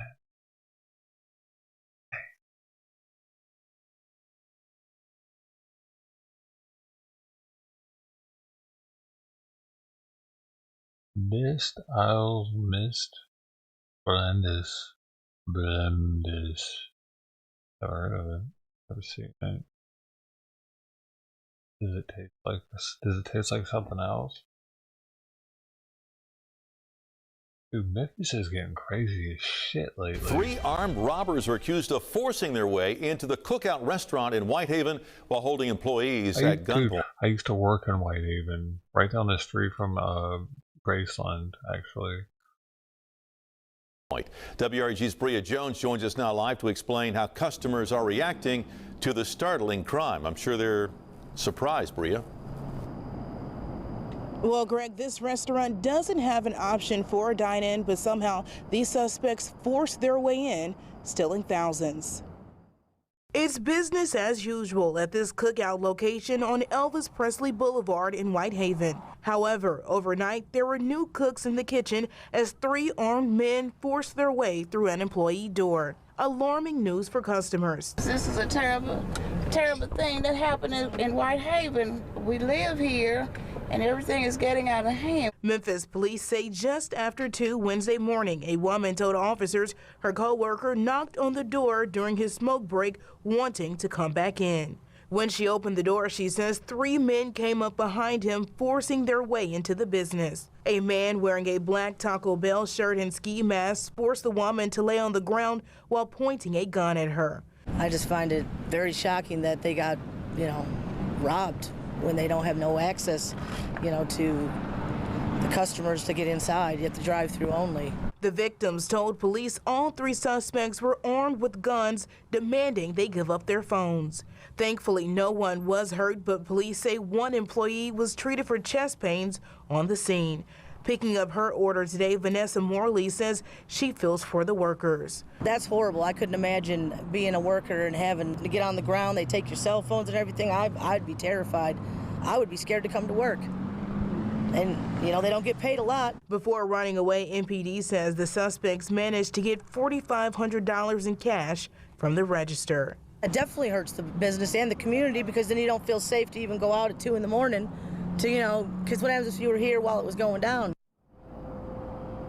Now, MPD says there is surveillance video of this incident, so that should help them catch the suspects. If you know anything, call Crime Stoppers. That number's 901-528-CASH. Now reporting live in South Memphis, Bria Jones, WREG News. Channel 3. They've had these things in Memphis for a while, these camera things that they just set up in different parking lots. They're constantly surveying with a camera. Hey, Alonzo, oh.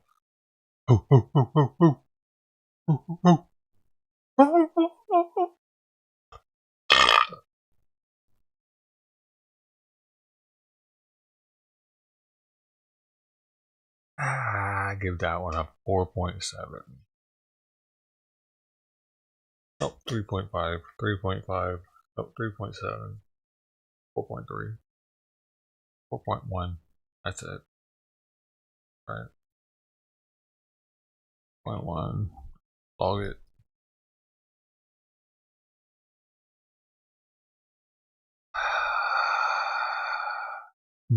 That's my Biden impression. He's a breather.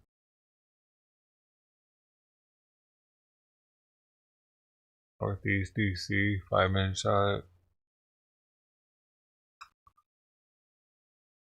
This is the ghetto too. People watching this are saying that this is happening every day. Murder after murder, carjacking after carjacking.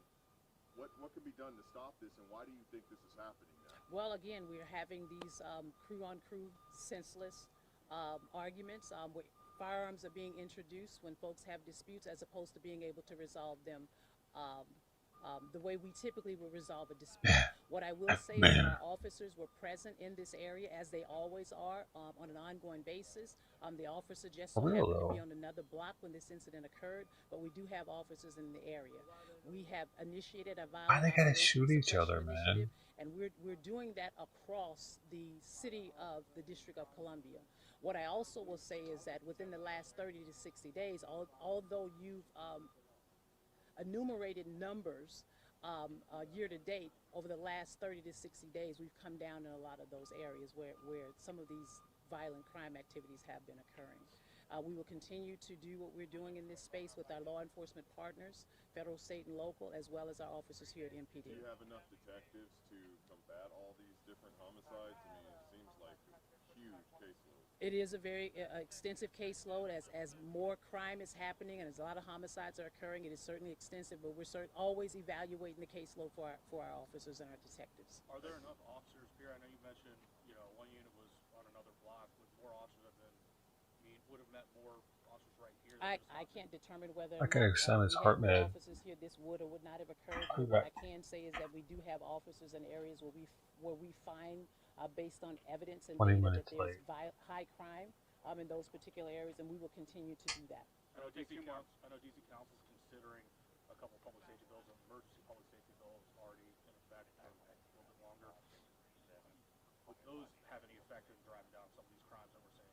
Again, I think that these are crew on crew. These are historical beefs that have continued to happen. I think guns are coming are being entered into these types of disagreements. And what we have to do is really focus on how we can get some of these guns off the street. What do you think of this community? There's a ton of people out here who are frustrated. They feel left in the dark. They're upset. They want to know what's being done. What do you think of the people that are out here?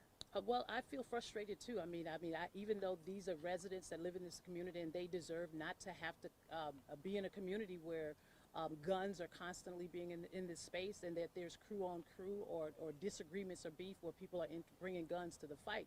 My suggestion and my recommendation is that some of these folks know who they are, come to us, let us know, and so that we can really help them in this space. Are you able to determine whether all the victims here was the gunfire coming in one direction? Was this an exchange of gunfire? The people that are at the hospital, or they are part of the people you may be looking for? Or do you have any sense of whether we're still in the very preliminary stages of the investigation, and certainly that information will come out when these types of things come up.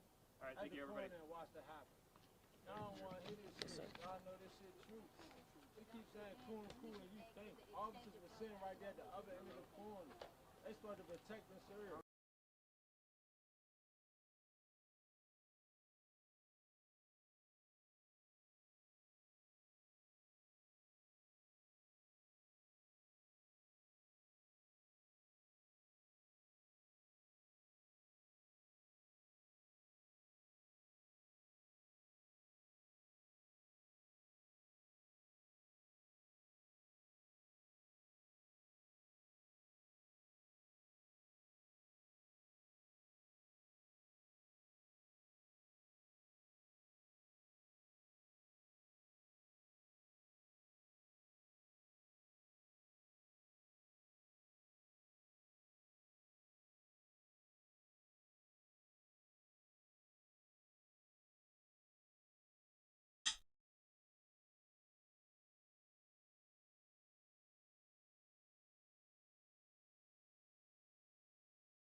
Culver City pays a steep price to keep a controversial, decades-old gun store from ever reopening its doors. The city paid $6.5 million to buy the Martin B. Redding store on Washington Boulevard. Some residents say it was worth it to keep another gun store from opening up. Others say the price was simply too high. KTLA's Rachel Menitoff joins us live from Culver City with the details on this controversial purchase. Rachel.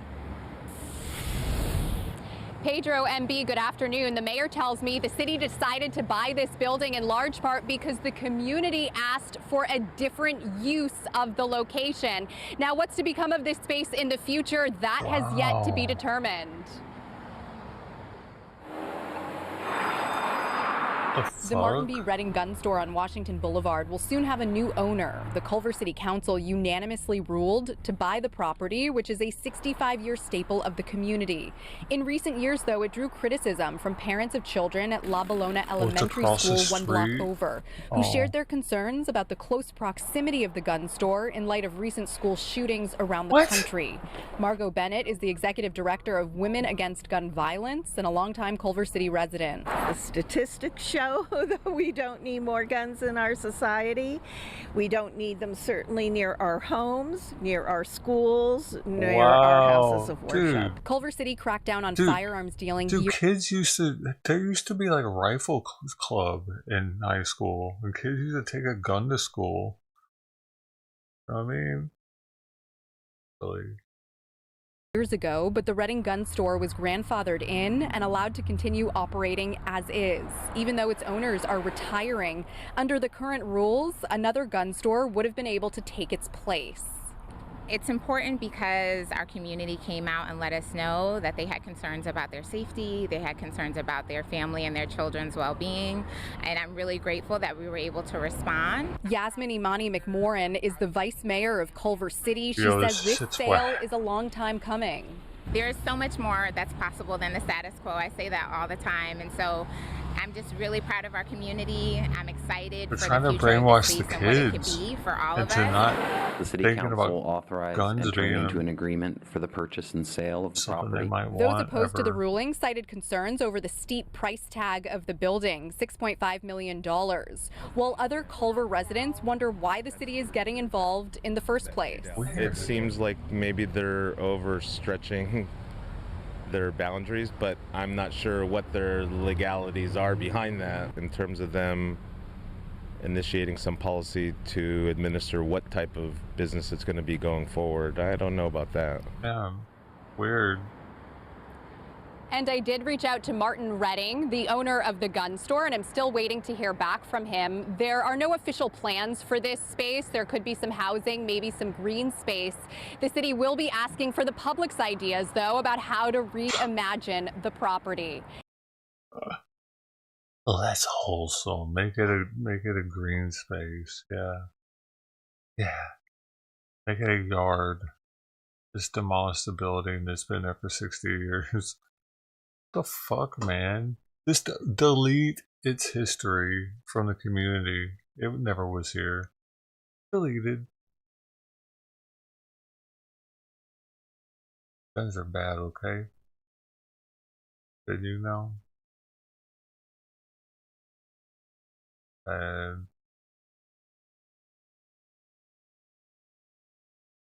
ooh.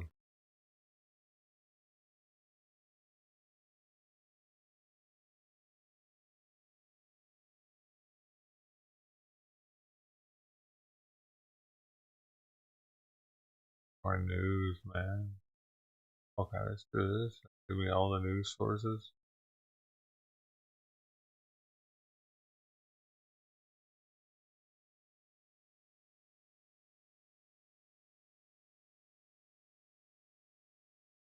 What? New at 8, a man is facing time in federal prison tonight, convicted of setting up what the feds call a large-scale marriage fraud scam. Court documents say the man did this for at least 600 people. And KCAL News assignment editor Mike Rogers at the desk. Mike, simple question: why the fake marriages?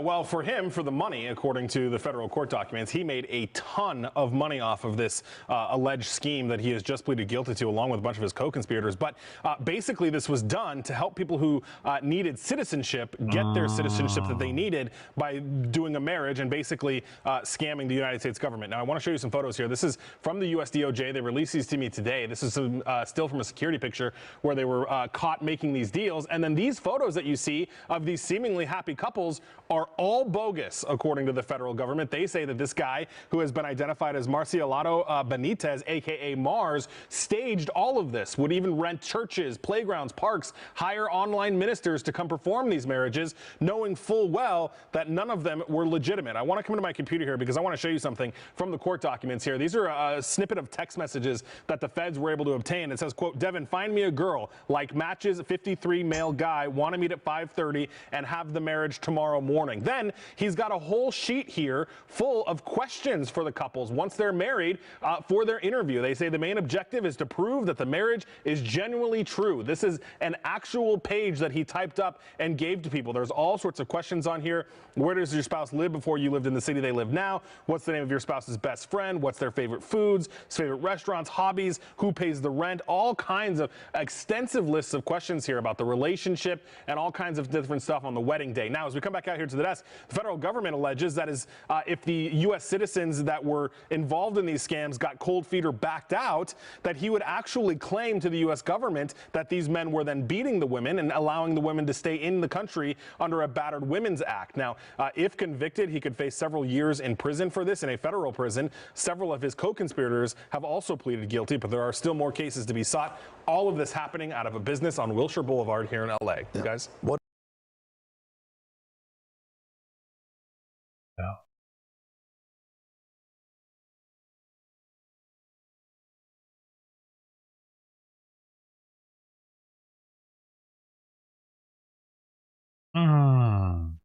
Dozens more migrants are now calling Chicago home tonight, arriving in the city by bus today. We have team coverage tonight, live from a border city where those buses start their journey. But we begin with CBS 2's Maribel Gonzalez, taking our questions about how the city will handle the recent influx of asylum seekers right to Mayor Brandon Johnson. Maribel? Yeah, Joe, here in our newsroom, we've been keeping track of those numbers. We know that since last August, more than 15,000 migrants have arrived in Chicago, more of them coming in tonight just hours ago. And with aid and shelter running thin, we asked Mayor Brandon Johnson if the city of Chicago would continue to be a safe haven. following a near record day of bus arrivals, more of them chartered into the city. Late Wednesday night, we were there as adults and small children stepped off a bus and were greeted with blankets. Volunteers helping them say they're doing so with limited resources. We cannot afford to accommodate this. And some residents are calling for the city to put more funding into their communities instead. Southside has been under-resourced, underfunded for years, for decades.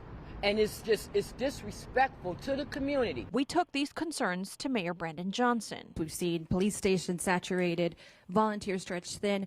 With all of that said, will Chicago continue to be a welcoming sanctuary city? Yes. Look, during difficult times, sometimes there are individuals who feel the pressure, and sometimes our values are called into question. We're the city of Chicago, and this mission that the entire country has endured over the last year and a half, has been one that, of course, that has pressed our convictions. But we don't necessarily have to acquiesce to fear, because we are being pressed. The mayor also adding that the city continues to open shelters and its goal is to move people out of the police stations, but did not give a timeline of when that would be. We're going to continue to work hard to come up with a solution that works for everyone in the city. We know the city is also moving forward with tent base camps, but again, we don't know yet where or when that will happen. We're live in the newsroom. Maribel Gonzalez, CBS 2 News. Maribel, thank you very much. Yeah, I'm gonna start liking them. I gotta start liking these. Let's see if I made it better. Got here.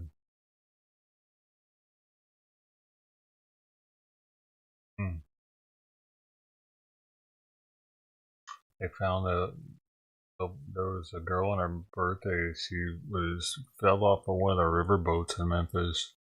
They found a body. It was her. It was her body. People, like, when they found the body, people were commenting like, "Oh, I hope it's not her. I hope it's not her." So I had to comment on it. I was like, well, "Why? Why do you guys hope it's not her? Wait, is it better if it's somebody else? It's a body they found. It's not going to be somebody that's going to be dealing with it, probably." It's interesting how if something makes it on the news, everybody is. But I guess they hope that that person's still alive, but still, it's like there's still a dead body here, so that's why it was weird for me. I was like, why? Like, at least because I commented, like, at least it gives the family closure, and they're not just wondering, and they never find her. It's like, why not hope that it's her? That at least, because it made sense that it was her. I was like, that's got to be her, dude. Because it's like, and it is. Concentration camps. They're paying for some tent city to happen, but Chicago gets very cold, and these people are bitching about how cold it was during the summer in some places. So I can't even imagine how they're going to be bitching about Chicago winter. I've lived in Chicago homeless in the winter time, and it's fucked up. November, it's getting whack. It's so windy and cold. It's a different kind of cold from all the wind. I don't understand that shit. It's called the Windy City for a reason. This shit's crazy. I didn't think it'd be so windy there, dude. But it was cold wind. That's... Whew. They about to feel it. They're used to tropical. I look forward to watching it. Because even if they are in them tents, they're going to want to go outside the tent, dude. Maybe bunch of bundled up Mexican looking people. They're probably gonna mostly be Venezuelan,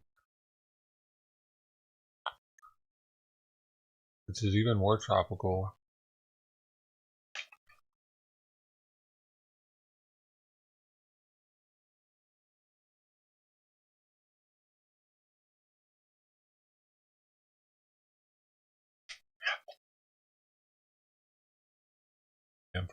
They're gonna be in for a surprise, I think. They're getting used to these hotels and shit, but at this rate, we're not gonna, like, I don't think they're gonna be able to keep putting them up in hotels. People are starting to get pissed off about it, man. They're starting to notice because they see the amount of homeless people that aren't being treated the same. When it's really easy for people to dismiss homeless people and not remember that they probably had family members that fought in wars, that fought for their freedoms. Like, just because they're homeless and down their luck doesn't mean they didn't have family that expected for them to have the same freedoms and be given the same chances.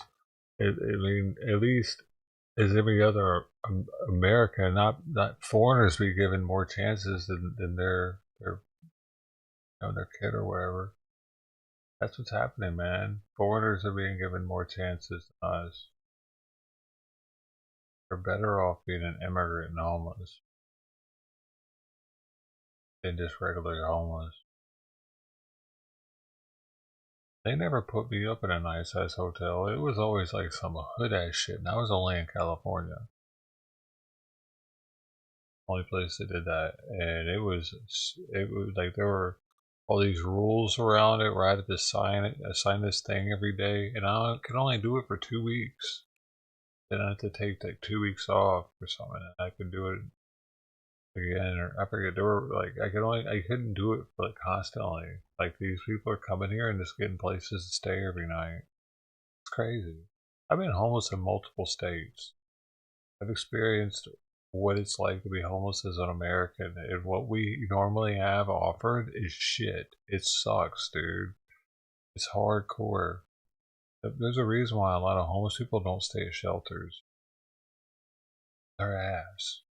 They're scary as shit. Because you got a bunch, you're in close proximity to motherfuckers that don't give a fuck. You might get stabbed, you might get your shit stolen. Like, it stinks, they're farting, they're snoring. Not even that comfortable, even the bed.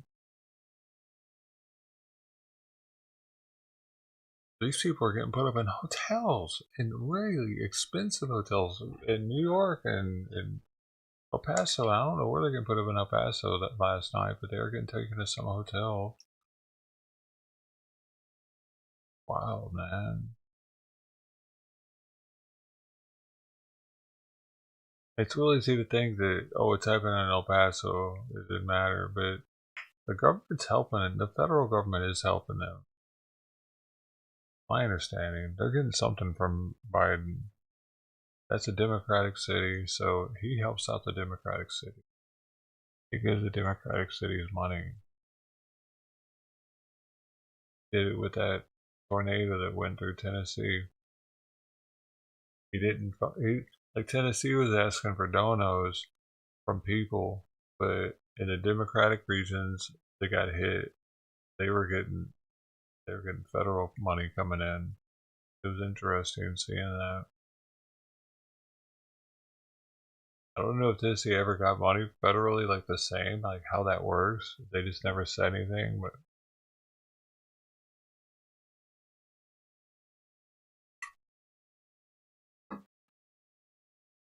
I'm pretty sure it's a state by state thing, though. Like, just because one state gets it doesn't mean another one is.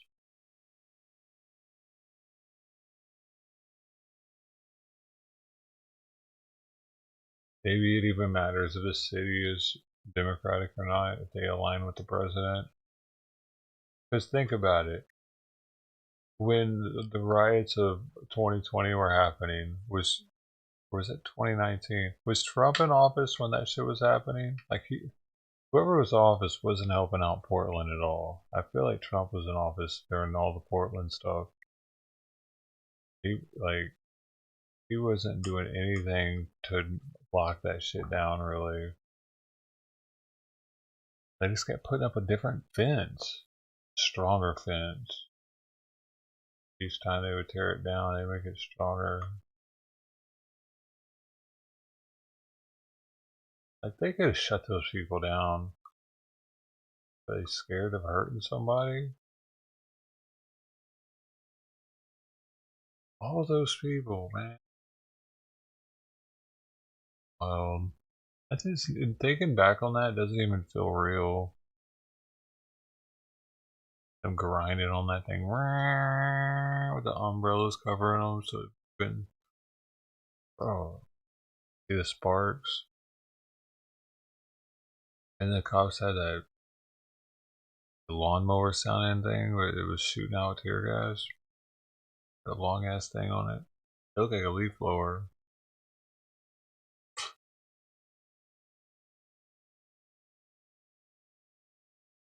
That's the first kind of tear gas I ever saw, though, also, but it wasn't that kind of contraption. It was much smaller.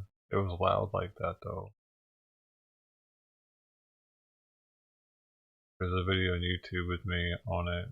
It was at a KKK rally. Really loud.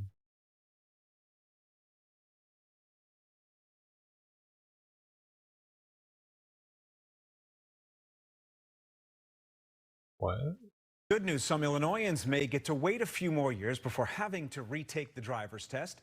Secretary of State Alexei Janulius is recommending increasing the mandatory test age from 75 to 79. Right now, Illinois is the only state that requires seniors to test on a regular basis. Oh, really? The Department of Transportation released some new numbers simulating an age increase. Their tests found virtually no change in crash rates for drivers 75 and older. Well, there you go. They're the only state that does it, though. Most wished for reorders. So if you're looking for something, contacts, and we have buying. No, they don't have the good stuff.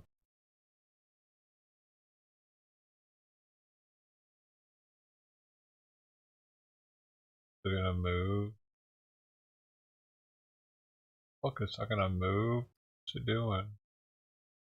Did it change colors or something?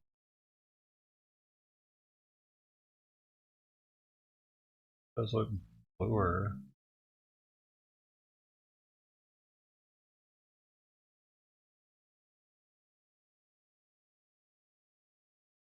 Bro. That's an awesome video. Oh.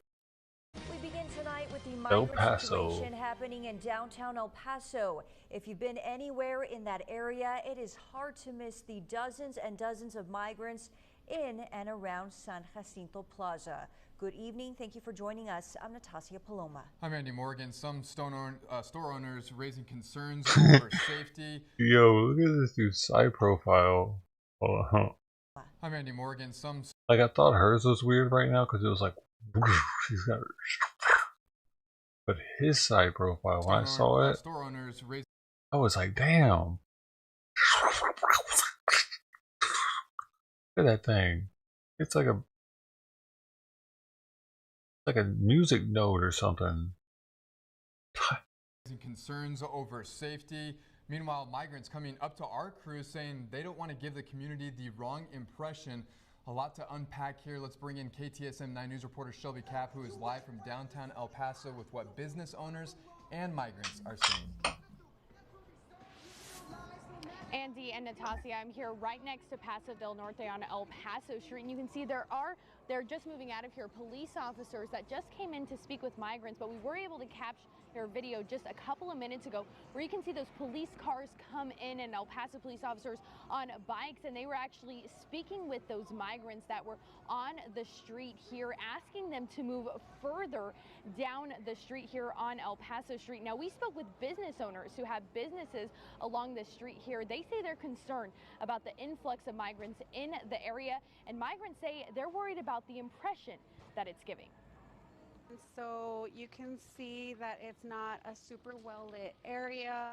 The owner of a downtown business says she's concerned over the influx of migrants in the area. Coming to open my shop, and this is the middle of the day or early morning, and the gentleman, well, there was like maybe 7, 8 of them on the corner. Just instead of the usual cat calls, they started even purring. Another shop closing early due to employee concerns. Started closing early now because, you know, as soon as it starts to get dark, like, my employees don't feel safe walking by themselves. The El Paso Police Department says they understand there might be some concerns among business owners, sending a statement reading in part, quote, "Our department is also increasing patrols to ensure a visible law enforcement presence. We encourage open communication between our department and the community."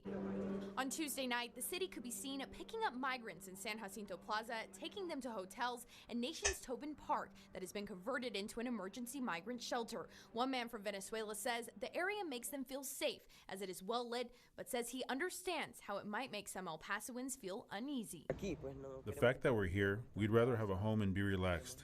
We don't want to affect other people or give a bad impression. Or to have a home.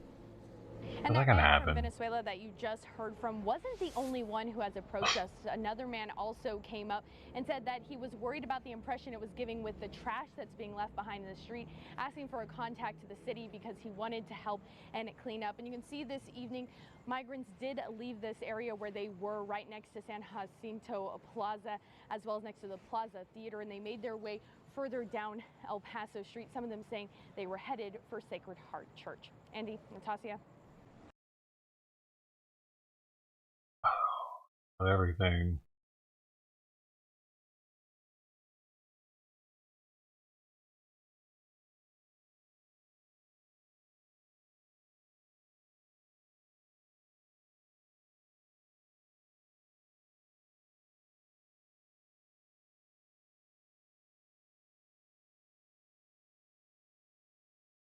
Damn, that dude's life's ruined.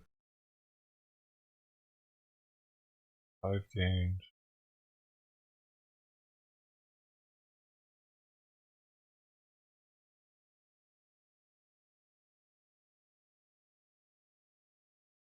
Judy and Rob, that's exactly right. We just learned today from 25th Ward Alderman Byron Sigcho Lopez that a migrant shelter is set to open up on the 2200 block of South Halstead in the Pilsen neighborhood.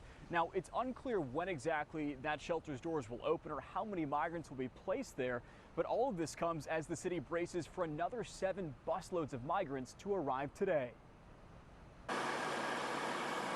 Coach buses packed with migrants arrive on the near west side today. This mother of 2 crossed the border in Mexico with her children.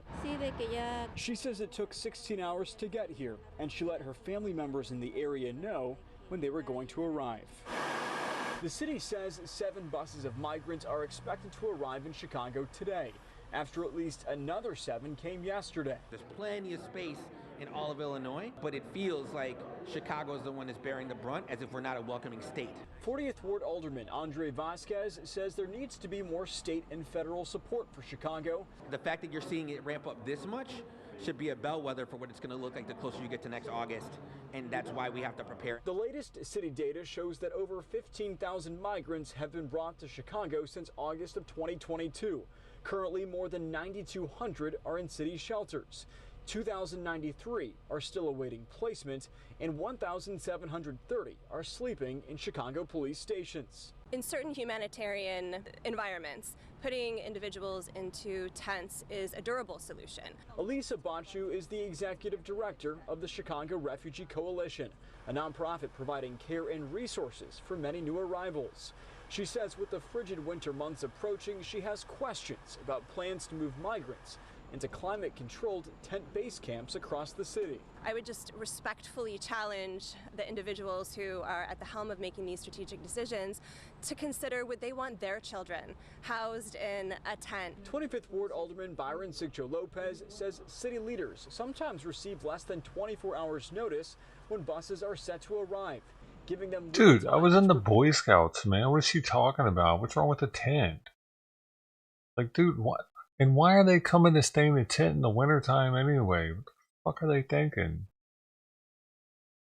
Like, 25th Ward Alderman Byron Sigcho Lopez says city leaders sometimes receive less than 24 hours notice when buses are set to arrive, giving them little time to prepare for the migrants. We got to make sure that we don't allow politicians to play with people's lives, that we got to do what's right. He's calling on surrounding suburbs to step It's up. the politicians' fault now. It's all the politicians' fault that these people are taking advantage of it. I mean, it is essentially, but these people are these people. They know what the fuck they're doing right now, right? They have to know that they're taking advantage of the people of this country by doing what they're doing. They have to fucking know that, right? At least if they don't, then they're too stupid to come here. They need to go away. And help Chicago carry the weight of this humanitarian crisis. We are limited on our capacity. We right now don't have any municipality outside the city of Chicago who is willing to accept any You see anybody fucking run into their countries? No, because their countries wouldn't let it happen because they can't afford it. They know what they're doing, dude. Now, nearly 300 busloads of migrants have arrived in Chicago since last August. OEMC tells me it's unclear how many could come tomorrow. Watch breaking news on YouTube. What Elon Musk is going to do. Well, let's see if we'll find it right away. That's the only way I'm going to be able to show this. It's going to be on Rumble. A lot of you guys were bringing. Oh, I don't do all this shit all the time. That's why YouTube will probably take down my account. So for that being said, please go to Rumble. Moderators, I'm going to end this live stream on YouTube. Go to Border Wars on Rumble. We also will be live streaming over there. The chat is also available. So I will see you guys here on.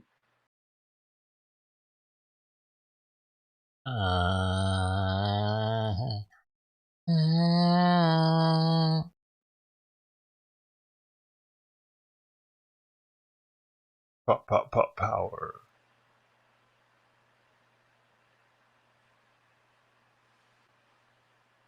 Got a lightning bolt next to my name. Okay. Special. Now let me see how many of you guys are on here on Rumble with us today. Thank you guys very much. Rumble is going to be our #1 source to be able to post and continue working, putting out our content. So I appreciate all of you guys being on here with us this evening. There's 61 of you guys on here. Thank you guys very much for being on here. Really appreciate you guys. And I'm going to go ahead and get this started, guys. This night was last Saturday when I was in Lukeville, Arizona. And I was walking around doing my thing, talking to different people, and one particular person started kind of standing out to me, and it's that guy in the green shirt. There was a few other males in that group, but they were pretty much family units and couples. There was really no man with children, but he was the only one there with a child. I'm gonna go ahead and play the video for you guys.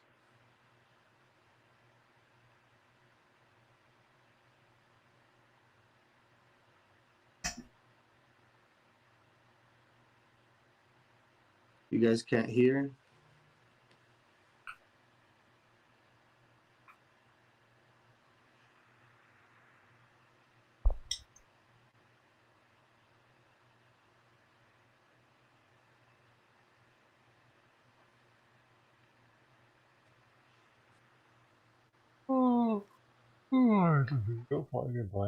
Now you guys can hear.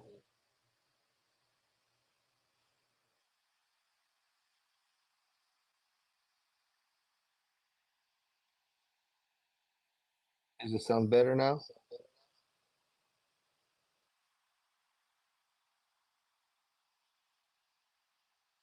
Okay, good. I'm glad to hear that.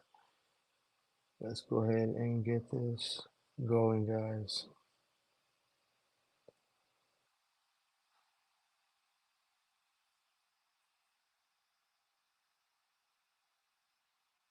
Any day now, buddy. Anytime.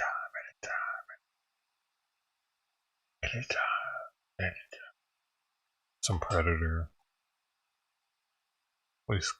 He stabs a scorpion. Knife.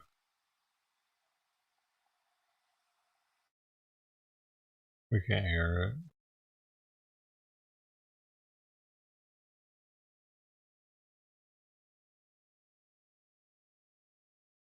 Fuck.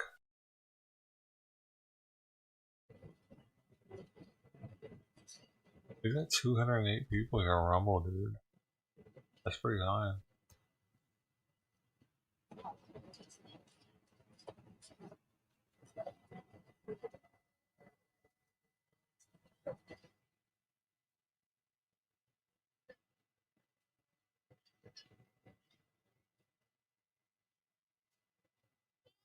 Not really working.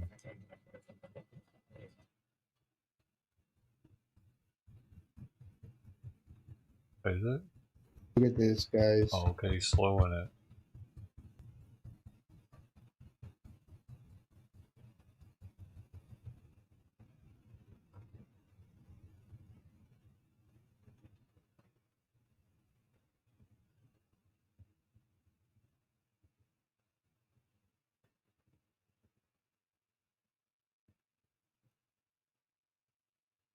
Looking for a pedo? Is that what's going on here? Just a... I don't know. I've never been a dad, though. Was he? Maybe he's giving his kids some candy. I'll catch that.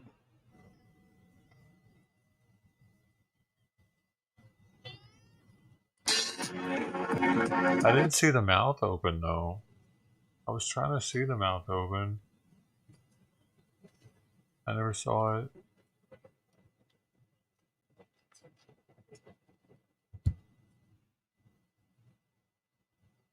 Let me just make sure y'all are on here. I can't see the conversation. I can't see any comments. So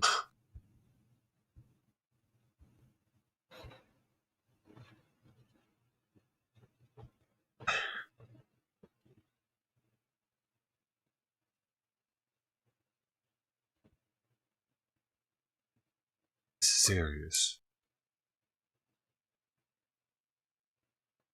That's what you're watching.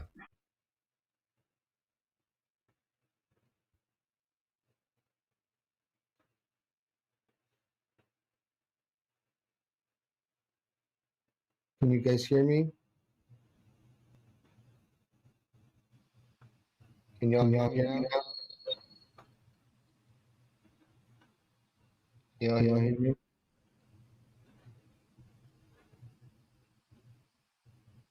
Okay, good.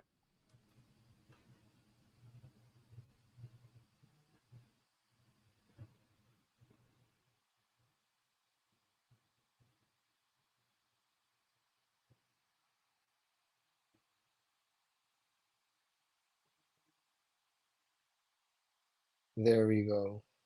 Oh. Now you guys will be able to hear me fine. No more echo, right?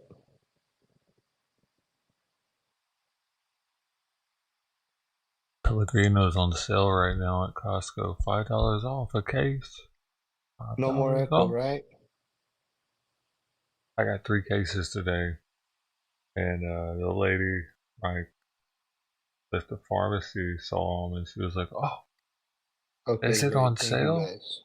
Like, yeah, $5 off. She's like, oh, I just got Topo Chico. I was like, yeah, that's $5 more. Like, yeah.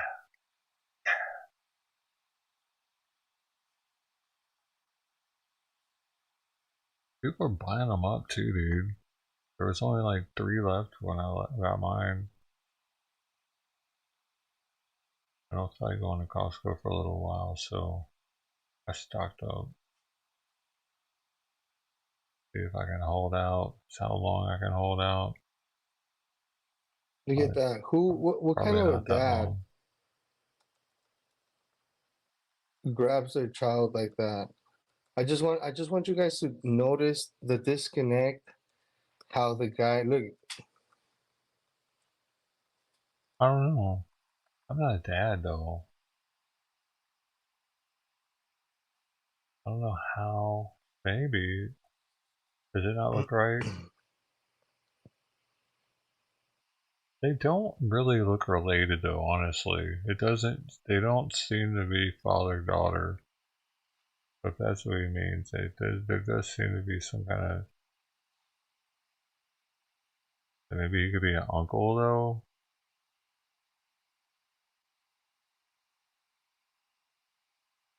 Now pay attention how he starts rubbing himself on her back, guys. Pay attention to this because this is look how he's just watch. Oh, I'm not convinced that he's like, dude, that light's bright as shit in her face, so I know that much. She ain't feeling the light. Again, no father would ever be grabbing their daughter like that. Not even your son. You would feel weird doing that. Is that true? I don't know. I don't. If it's your son, though. Probably feel weird with it. Like, pat him on the chest like that, hold him out of the chest. I don't know, man.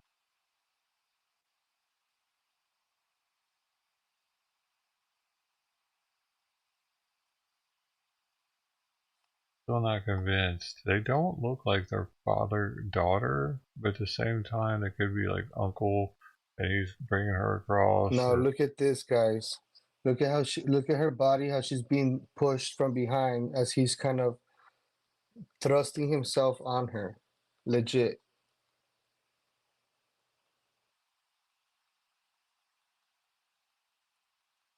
I really just don't You think see this. that? I really don't think that this guy is out there humping a girl see in that? front of everybody in line right as he's about to get across the line. I'm sorry. I don't.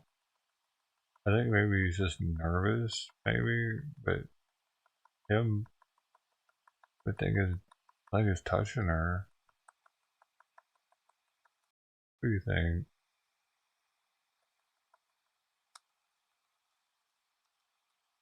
I want you to pay attention to this because this is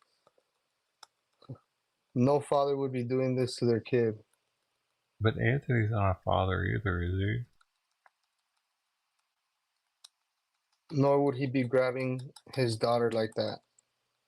Look at that. I don't know, man. You're surrounded by a bunch of people that you don't know and she doesn't know. And depending on how far they've traveled, if they went up through that Panama Gap where it gets all crazy as shit. I don't know, man. It's hard to get in the mind of these people. Except for they know they want to get here and get some free shit. He didn't care. Not a care in the world. Look at that. Oh, man. He looks like he's just tired of standing, maybe, too. His legs are probably sore. Knows how long they've been walking. He didn't move forward. He's probably tired of standing.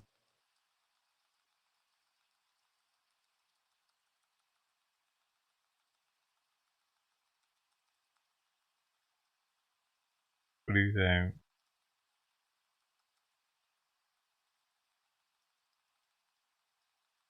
Is Anthony crazy?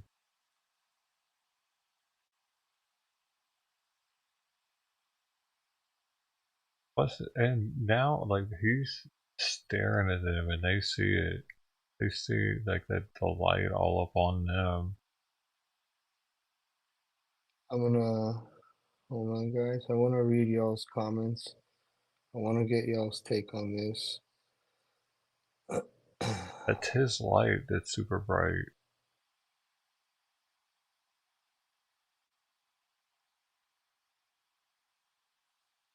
This is just, it's unbelievable that this is happening every night on the southern border, just like this. Guys, please grab the link to this video. I'll give you guys a quick second before I continue. Share Yeah, this. we've This seen the has to ones get where the out. This kids is are like knocked out looking like this they're has to on be drugs, and exposed. that's like, And I whoa. will continue But on with this. Give me 1 second, guys. No dad would allow his daughter to lay up on another dude like that at all. No dads on here would ever allow that. oh man, why might be preoccupied for a second because you got the brightest light in his face.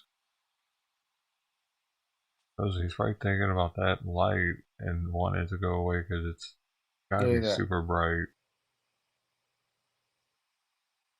Oh shit, they get from Africa. You know what I'm saying? He puts a spotlight on them. Bro, that would be so uncomfortable.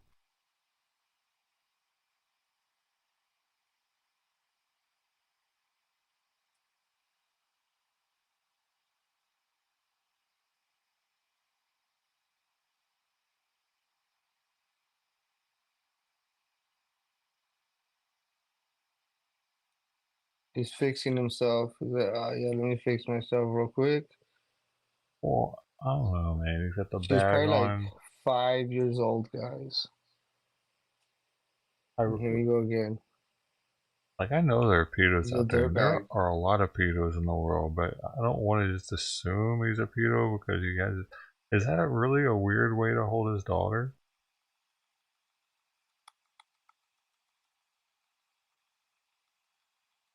Okay, right there. And why would you be grabbing her face like that if it's all dirty out there? Like, Well, look that's at. a good point. I wouldn't want to touch her face, but I mean, these people live in the streets, possibly. They used to grind. This is the cleanest they've ever been, maybe.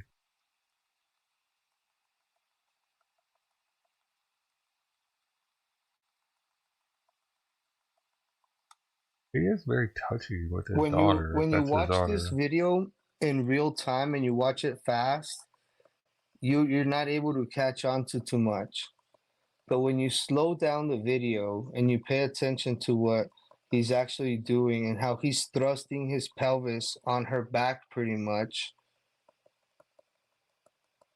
Yeah, see, I don't know. Like, that's why I kind of wish this was at regular speed, because I can't really.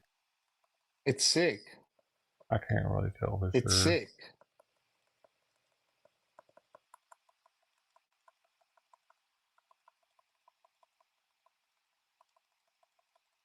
The light that's moving around back there, that's me. This was the video was sit like this for a little while. And you really start to take notice and look at right there, he's like, oh shoot. It was right there, he knew. Look at him, right at us. Right at us. Okay, so does he stop touching her and is he back off now? Because if he knows the camera's there. Oh. Like there it is in full time.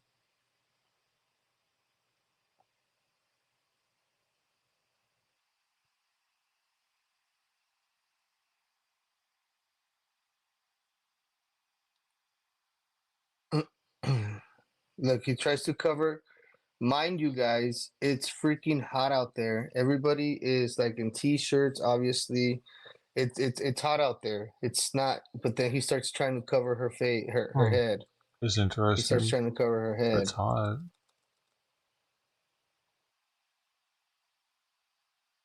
That is interesting. Well, he changed his mind about that. He realized. He realized. Well, he didn't put it on right the first time. Put that on. Yeah. Well, she's got like a coat on. She looks kind of cold. And there he goes again.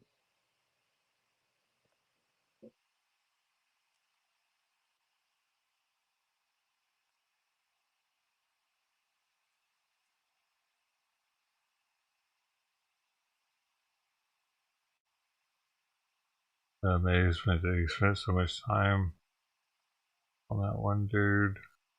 Like, that's me right there. Like, yo, hey, that's me right there. I had enough right there. That's your boy right there.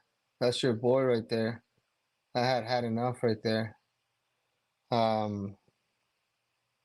At that point, I had enough, and I said, "Hey, this guy's over here touching this little girl," and he looked at us right there. That's me right there, right in the mix.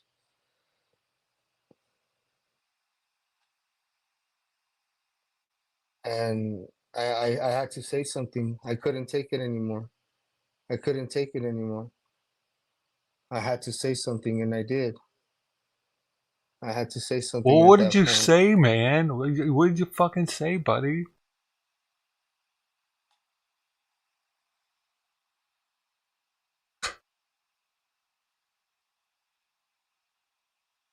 Guess we'll never know.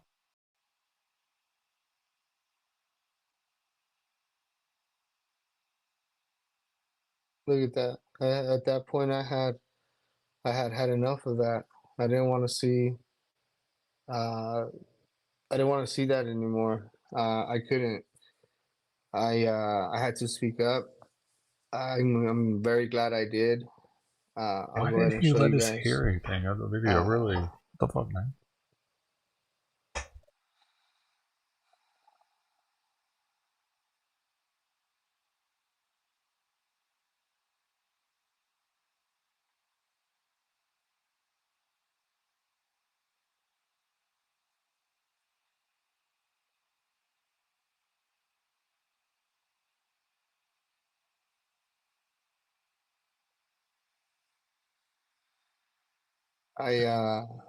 It took a lot for me to contain myself, but if I would have done something impulsively, no one would have benefited other than that guy.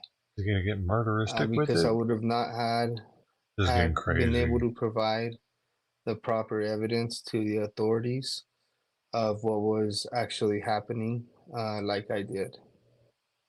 That's not evidence, dude. Many of you guys I'm were sorry. messaging me and asking Nobody would me get prosecuted for what I just about the saw. video, and I want to read right now what you guys think.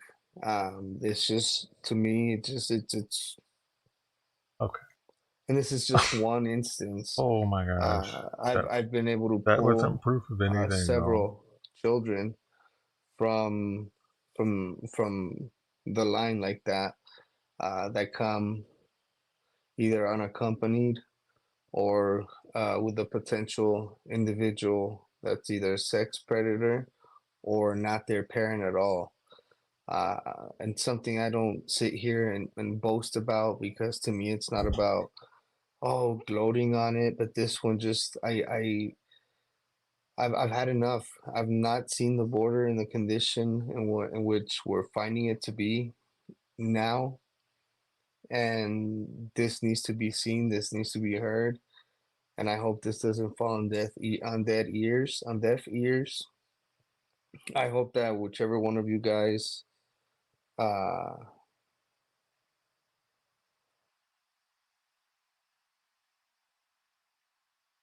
I hope that when you guys share this, you guys refer people back to me to be able to expand our network, and continue to inform more and more people directly from the source while I'm down there. I think this is important, very, very important work, and I think that this needs to fall everywhere. Everybody has got to share this message, because this cannot be the normal. This cannot be the new United States. And I'll show you guys what happened. I'm not convinced, dude. I'm sorry. I'm gonna play devil's advocate here. I've been watching a lot of these pedo cases on YouTube. I don't know, dude. I went down the rabbit hole, man. There's a bunch of different content creators that go after pedos, and it's kind of entertaining to get in their mind for a little bit. But I'm kind of over it now, and I know anybody can be one now. Like it's crazy, man. It's just what Hillbilly to happens next, a guys. dad to all kinds of. It's crazy. All the different spectrums of pedo are out there, dude. Yeah, anybody could be it, but Can you guys nothing hear? he did right now would have been like something that they would have went after him for. Especially if like he has documentation for that girl.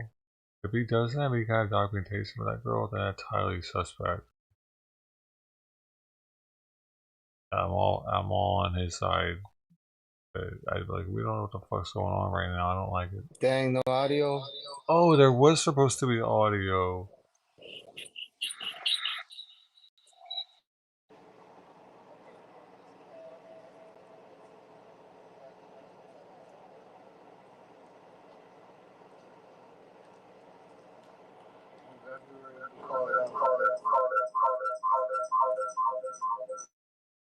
Sure, man.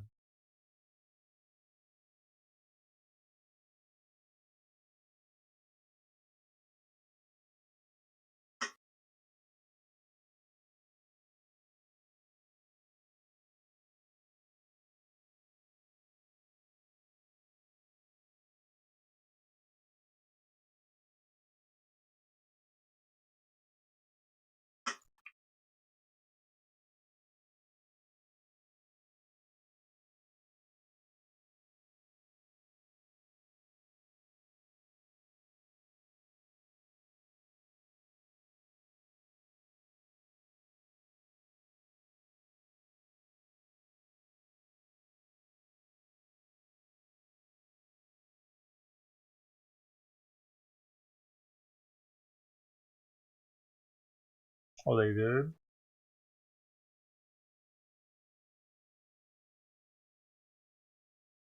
Yeah, no.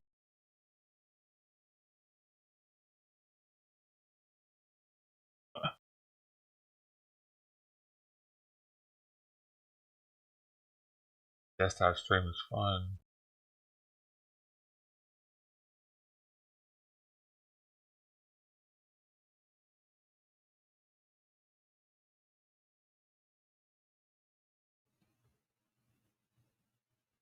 What if they're gonna question her Can you guys hear me? separately? Maybe we would need to question her separately.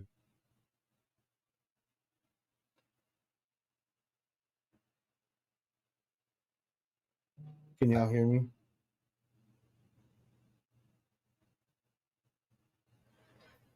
Like I was saying, I think this video is important. I think it needs to get out, and with y'all's help, we can get it out. It's heartbreaking to watch, and it's gut wrenching. For a few days after this video, it just continued to hammer and hammer and hammer in my brain.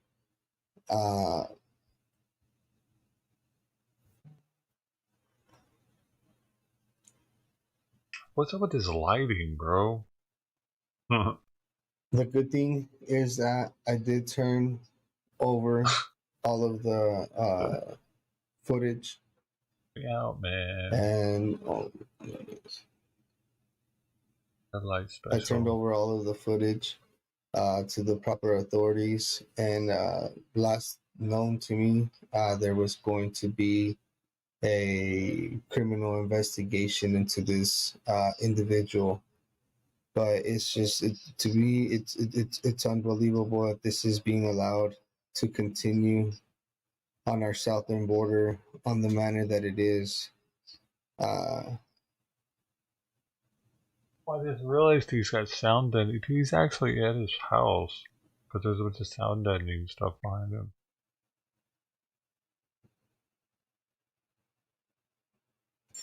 Oh, whatever, that's cool. Do an investigation on him, yeah, find out. Everybody coming in here looks such a shit to me, so I'm all for it. Investigate all of them. Investigate these ladies. Where they come from? Zimbabwe? Let me see it real quick. Whoa, look at this one, man.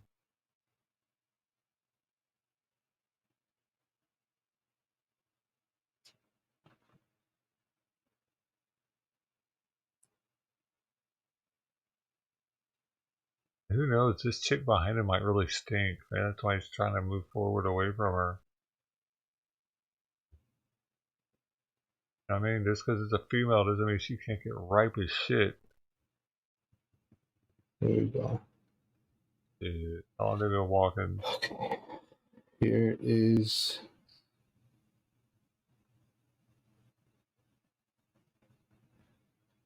Dude, I mean, all this back here is right. They don't believe in the same, like, bathing customs some places as we do here.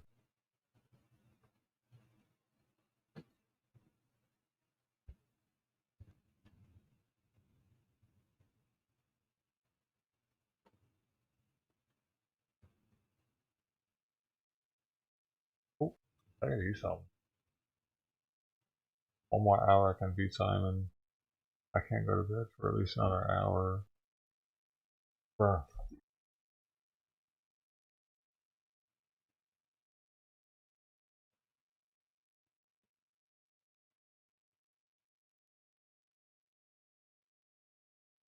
These are the kind of predators that are coming across our border, and many of them are being allowed in. I'm just glad I was able to be out there and capture this. Look at him, like nothing. Come here.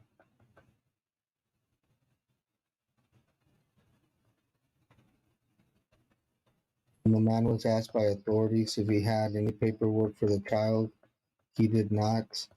He presented what appeared to be a printed out document, like a printed out birth certificate. But you know when they do a really lousy job and it looks really generic, and then somebody just kind of like pencils in the name or the information onto it. It's kind of what it looked like from a distance. Look at that. You're not gonna tell me that he's not straight up like disrespecting that child.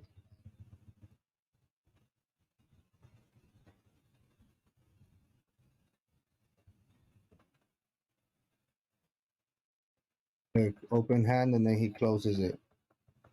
You guys watching his hand? Open, close, goes through the motion, opens again.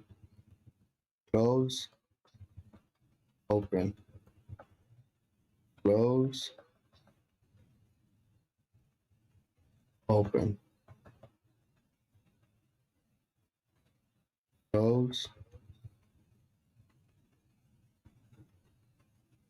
open. All while he's got his groin on her back.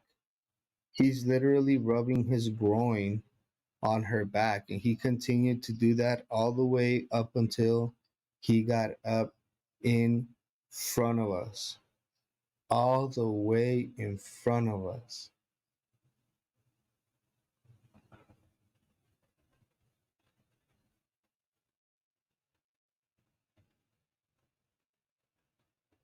I'm gonna play this slow for all of you guys to see because this has to be seen.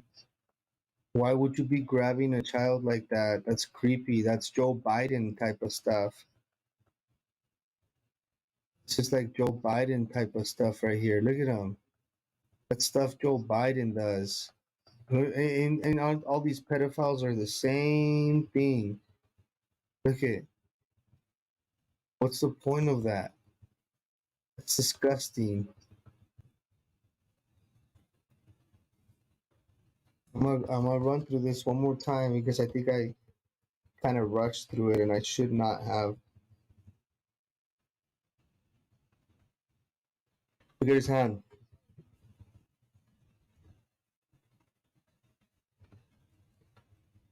Look at his hand. Open, close. Look, and if you look closely enough, I want you guys to pay attention. If you look closely enough, you can actually see her little arm move from when he grabs her.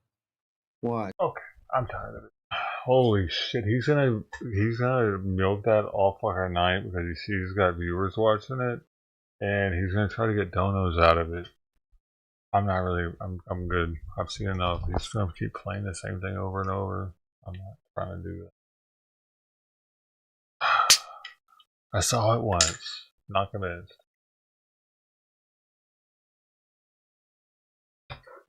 I'm still not convinced about him. He doesn't know for sure that those papers weren't legit. He just says that he doesn't think they were because what he saw from a distance, that doesn't sell me either.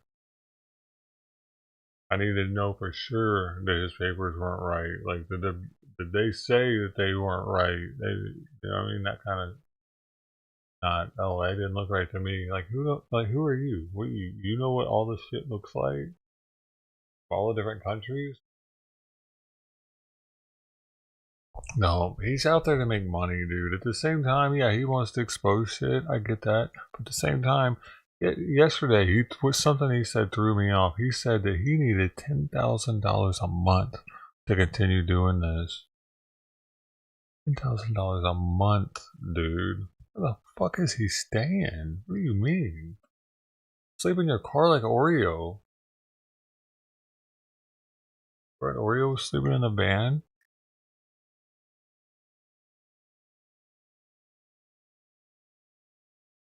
Something like, wait, 10,000? This dude, I can't believe he'd said that. 10,000 a month, he said, for real. Like he's really traveling or something.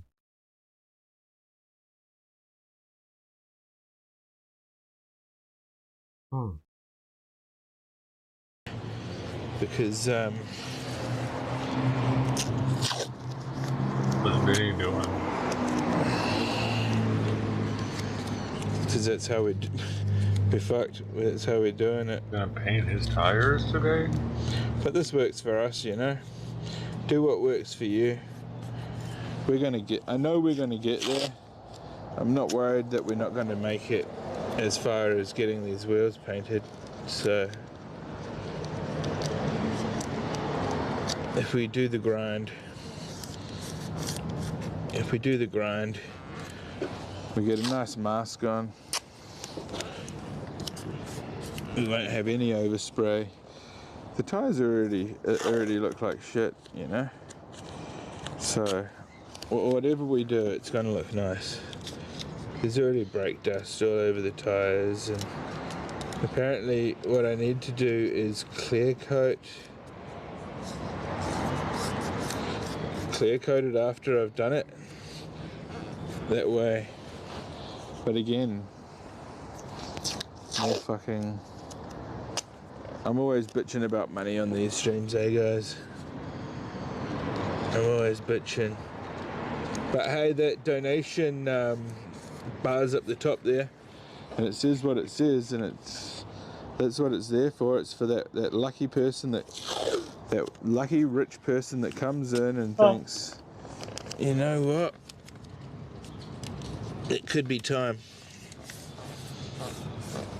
Because I don't have to stay in New Zealand anymore, because they're not doing the gambling thing anymore. That was a bust. My family obligations are pretty much complete. The passport is getting. Basically, all I've got to do is take the photo and send the passport. So. Bro, you know a passport?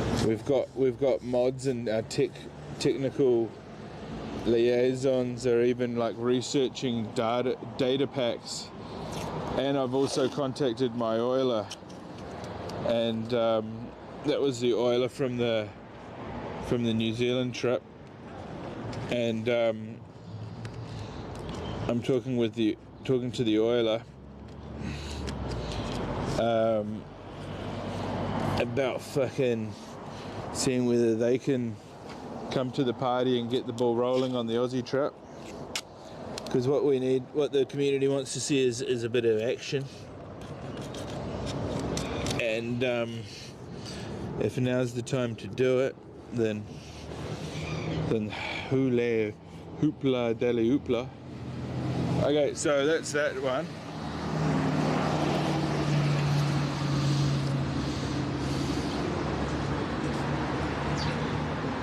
Oh yeah, I've got the tape, I've got the technique. So I've got this shitty tape, but this tape is oh man, this tape will still more work, fucking tape, even though it's thin. Oh I'm man, just gonna have to use more of it. Who fucked the tire? Who cares? But that doesn't bother me. This is dog shit tape, and it was sticking to the paint and making a big mess. So I'll happily rinse through this stuff, and that means that I'll have the this cream-colored tape. I have enough left to do the rear tire because I've still got to do the rear. Oh, that was a bit low. But yeah, by doing it low like that, it means you can, this tape will stick well to itself. It seems to be sticking well to the cream tape as well, but you can never be sure. So, and also you want to create a bit of overlap as well. Dude, I don't know which is worse, like it's holding on nicely. him doing this or me watching him do this. I'm not really afraid that it's gonna not want to come off.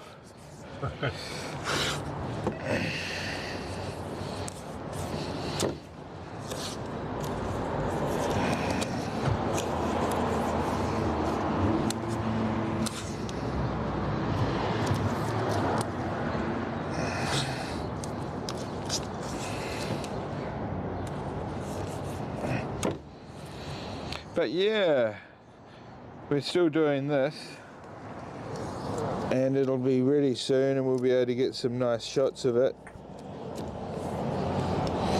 So it'll look cool. Oh, well, you're watching and then this we'll be too, able to send that over to Eddie. You're just watching me watch this. That'd be weird. If it was just my camera, all you can see is this while I was. That would be more like this. Give those guys this an is update. you watching me watch this.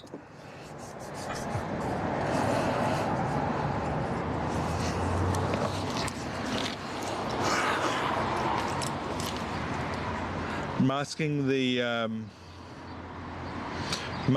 the wheels because we're painting them green, bro.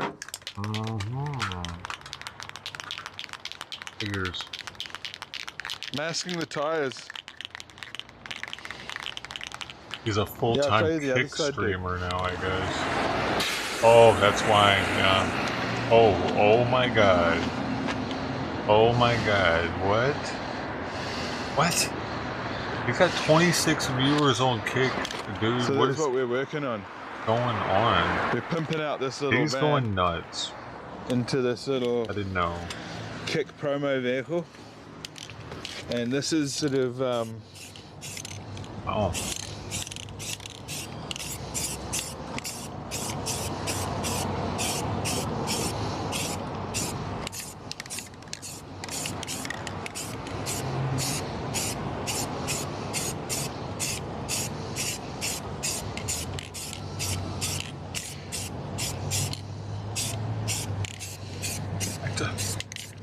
I'm kind of like in shock. He's already done the other side.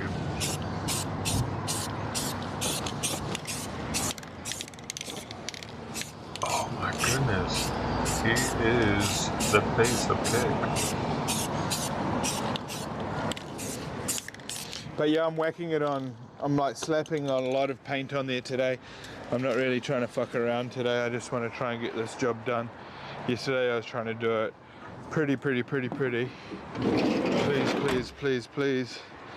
But dude, today can you imagine if I was driving around a YouTube mobile? This fucking paint on the rim, not on the tire. Like then if my what I'll rims do were afterwards, red. after it's all painted and lovely and nice, I'll come through and give the tires a good scrub or a wash, or If I have to. If I have to, I'll paint them black. But I've got a feeling if I just squirt the tires with silicone, old new, it'll look really cool. Now these tires, one of the annoying things with tape is these little stalks. But yeah, is look, it you can rip them working off. for him? That might be something that you It want would to probably do. work if you'd have They're done just here from the YouTube. manufacturing process. Those are the little bleeds. But you can rip them off. Those aren't going to affect your tire. He would have been better off or the making a safety of your YouTube tire. mobile. Oh my god. Yeah, I wish I had playing cards, dude.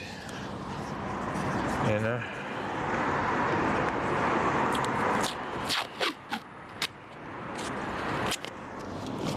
I wish I did have.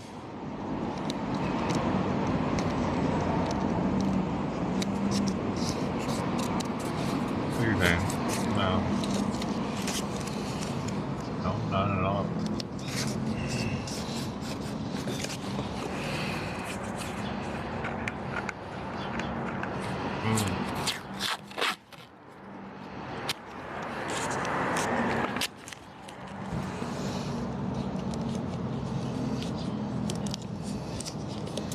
Alright, so there's the little bumps on this side again. Ripping them off's probably the easiest thing to do. 23 people though. You'll never I guess notice that they're gone.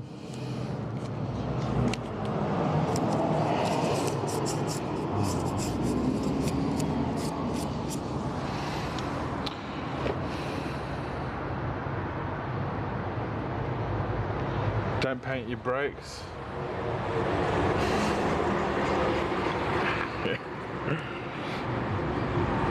That's what someone said yesterday. How much? Most of the people he has in there So what do you have to do? are Take from the fucking wheel IP2, off? so they're probably little shits. They're little assholes. It's a mish, bro. Probably. Half of his chat's probably IP2. You're probably right.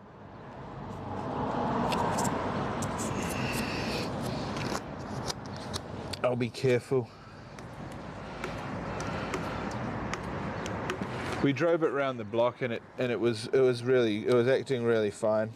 We tried it on the other side and it was going well. They're known for being little shits across the internet.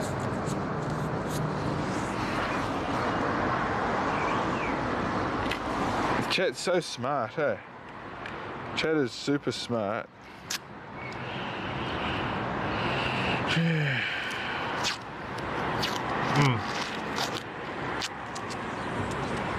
I was on a podcast with that dude before that just commented in chat.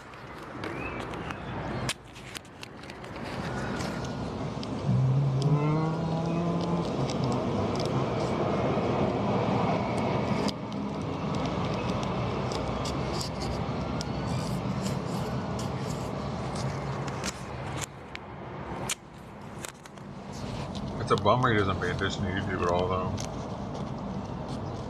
Bro.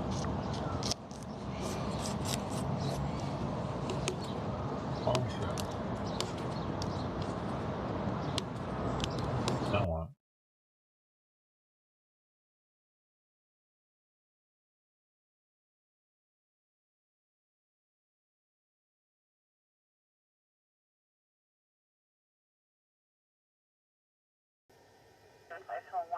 There was a car heard honking in the background as if it was just blocked. We're still not in voice contact with ERP. So they got what they wanted, and now they're off.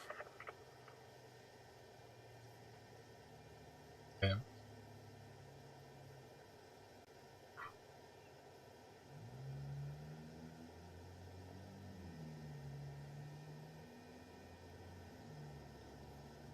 Dude, rice is such a weird plant. Yep, it looked like a dealer. And they score where they wanted, and now they're off. Chasing the bug, yep.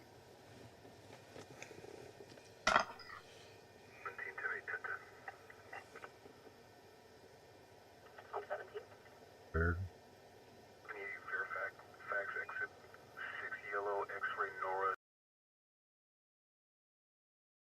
Pretty weird.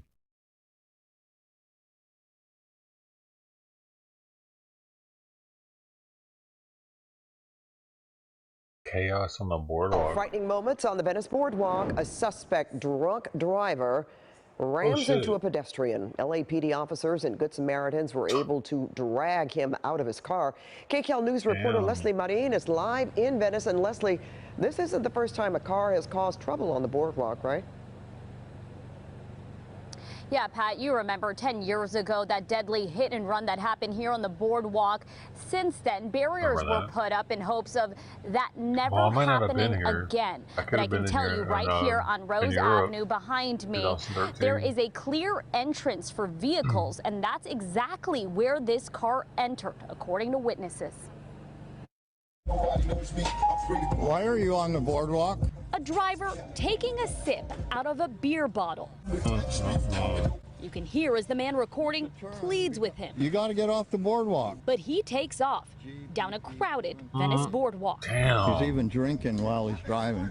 The video picks up several blocks away. The car now at the Venice basketball courts, where police finally catch up with him. He hit somebody hard. The suspect, you can see, doesn't want to get out of the car, as bystanders even jump in to pull him out. Drove away multiple times. It takes minutes, but eventually he is arrested. But you may have noticed this, his front windshield shattered. You know, I went like this, like, hey, stop, and he just kept going. Although it wasn't caught on camera, JR says he tried to get the driver to stop as he was selling jewelry in the boardwalk around 10 a.m. Monday morning. But instead, he says the driver stepped on the gas. He revved it more, and that's when I lost my balance. Dude, he's and dirty I as shit. turned, and my back hit the windshield really hard. And I was like, wow, in my mind, I was like, wow, this is really happening. This guy really went for it.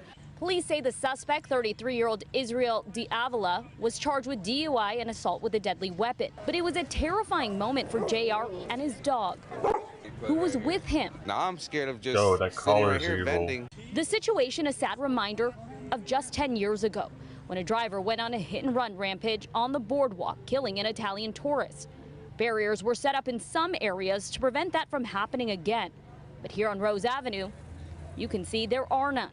And JR says cars drive down the walkway all the time. We even witnessed this SUV drive onto the boardwalk before realizing their mistake. No vehicular traffic should come onto the Venice boardwalk, period. Bring some Yeah, barriers and always just put have them on there barriers, for the so- safety of the people here that are eating right here. JR wants the city to act quick because although he was left with minor bumps and scratches, he knows things could have ended much worse. You know, had scars and stitches, or worse, slammed me against something and lost my life. Now tonight we did reach out to the city after hours. We are hoping to hear back from them possibly tomorrow on if they have any plans to put up barriers in this area. Reporting live from Venice, Leslie Marin, KCAL News. Might be the best idea yet. Thanks so much, Leslie. It looks so real. But you can tell, huh?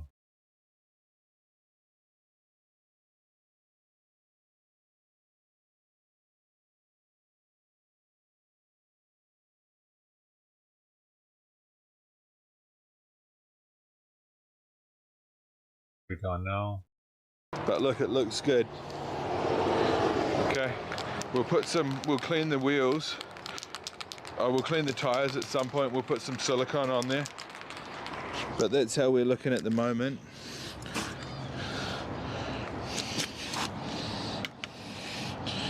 Okay, so I want to put the green stripe on here, okay? Why does it say so the .com green stripe goes right along the bottom here. Oh, it's horrible.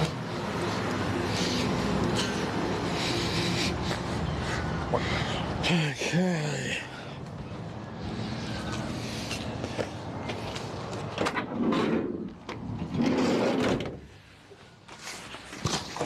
I should have got that razor blade that I was planning on getting, but I didn't. But this is going to work. Now we're going to put a green stripe, and I kind of think that it should go right across the bottom. So it should sort of start about here, and it should keep going. It's always been a little different. The doors got to open, so it would actually It would stop at the door, but it would keep going because it would be cut. So I don't need to put a full length one on. I can just try. This is really going to spark off his kick I'm just going to try and see if I career. can just quickly dry apply Probably. this fucker. Just because of shits and giggles. Okay. Pull the top off. Make sure the bottom line is straight.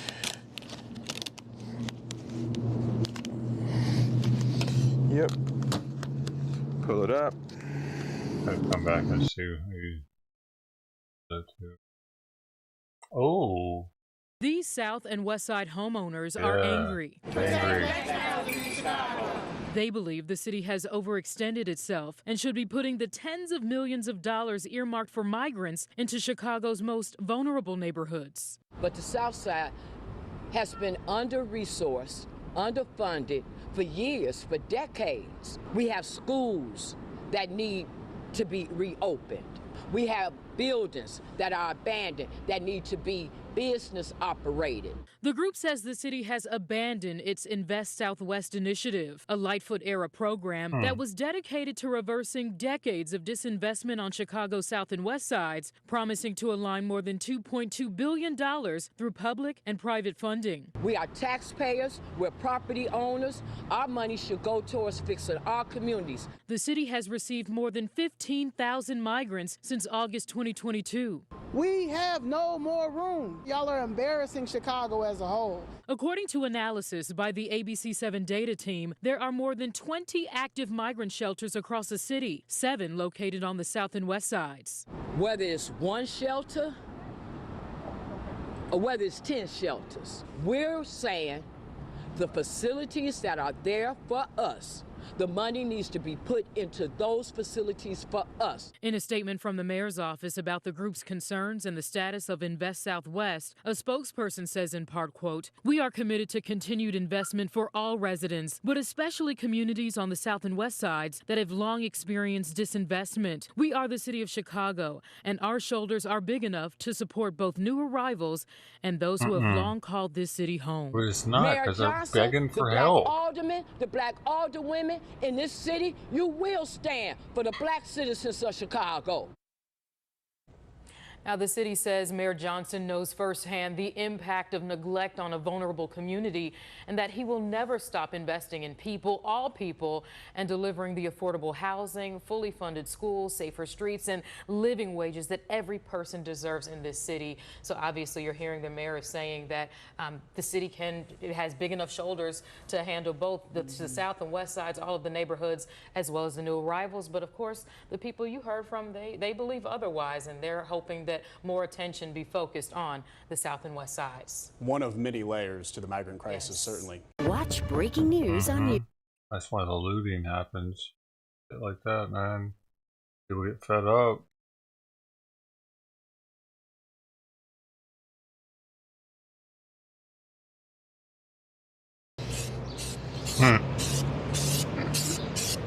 This is probably coming up on enough.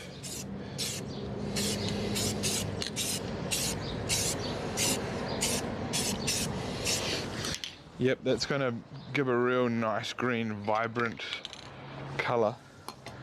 So we're quite happy about that.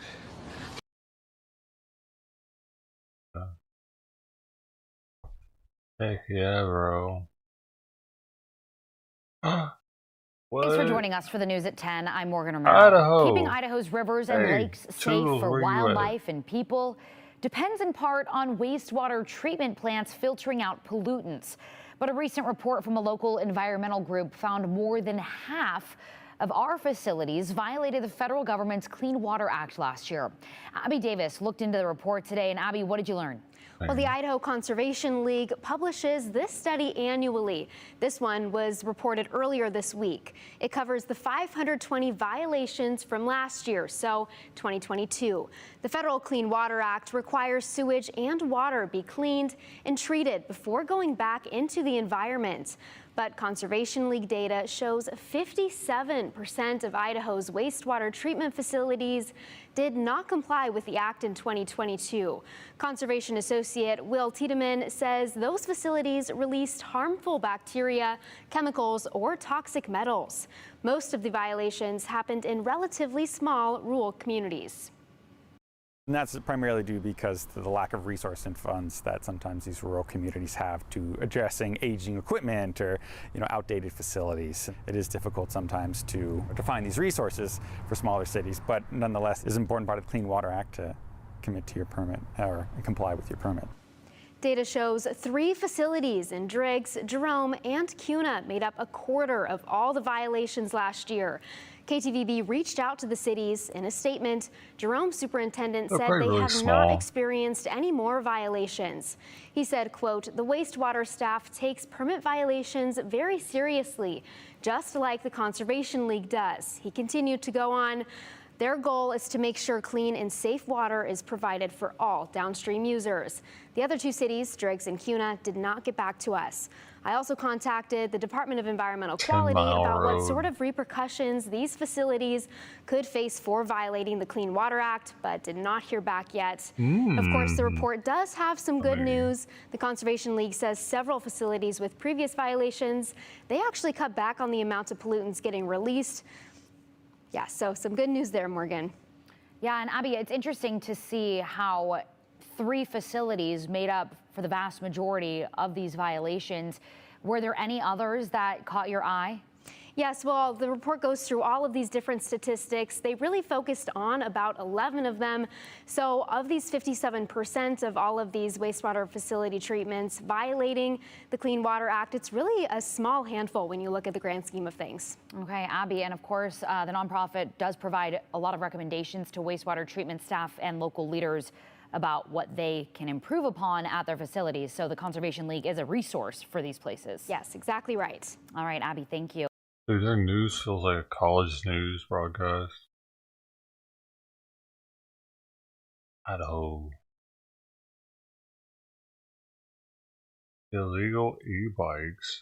E-bikes here in the city, you can't go a block without seeing them. In fact, according to the Associated Press, there are about 65,000 e-bikes citywide. Yeah, that's more than anywhere else in the U.S. And Fox Eye's Richard G. Kovas shows us tonight New Yorkers packed a church on the east side, fired up about e-bike riders who they say are turning the 5 boroughs into the wild, wild west.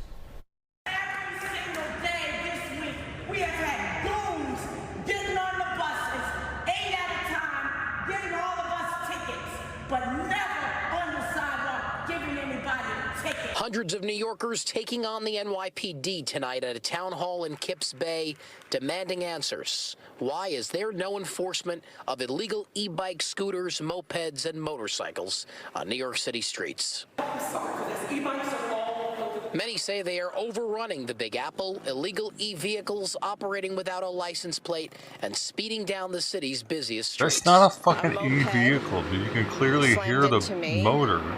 Coming off a little sidewalk and sending me up in the air flying, and I guess I came back down and hit my head. Pamela Manassi was a cellist who was slammed into by a moped in July 2022 at a crosswalk near Lincoln Center. She suffered a traumatic brain injury and was left partially paralyzed. I hobble to Trader Joe's, and like I said, I do the best I can. Since then, Pamela, along with hundreds of other victims of e-vehicles, have made it their mission to get what they say are dangerous motorized vehicles off the streets. I don't bike anymore. Why is Assemblyman Alex Boris releasing a report late Wednesday night called Analyzing Electric Bike Safety in New York City. The report reveals that from January 1st, 2020 to July 19th, 2023, e-bikes were responsible for more than 2,200 collisions and 22 collision-caused deaths. Mopeds in that same time period were responsible for more than 1,100 collisions and 11 collision-caused deaths. But Boris says those big numbers are still most likely underreported. Cars, other things are causing way more accidents, but we're seeing e-bikes grow, and so it's important to get ahead of this problem. Following that encounter, the NYPD says they hear these New Yorkers. They know their frustrations, and they are going to do everything in their power to keep the streets of New York City as safe as possible.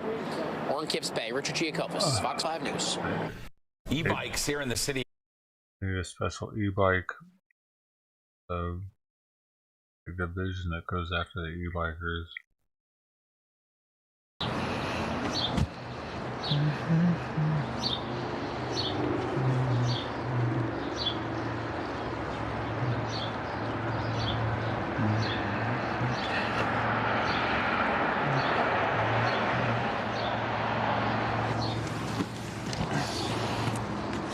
Alright, so that's pretty good.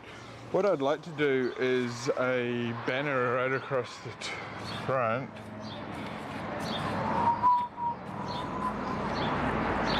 Oh, okay, so it'll need to actually be cut.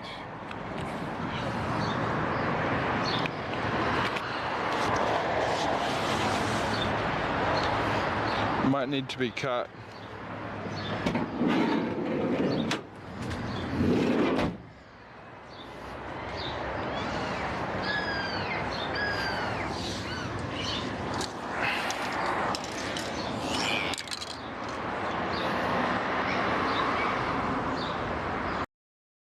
Oh man.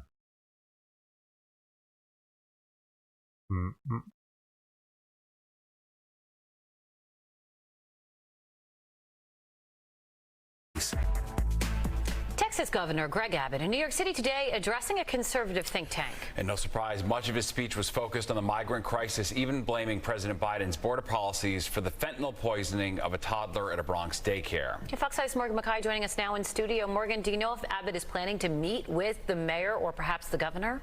Stephen, Teresa, maybe somewhat unsurprisingly, he will not be meeting with them as far as we know. But interestingly enough, Texas Governor Greg Abbott had high praise for both Governor Kathy Hochul and Mayor Eric Adams.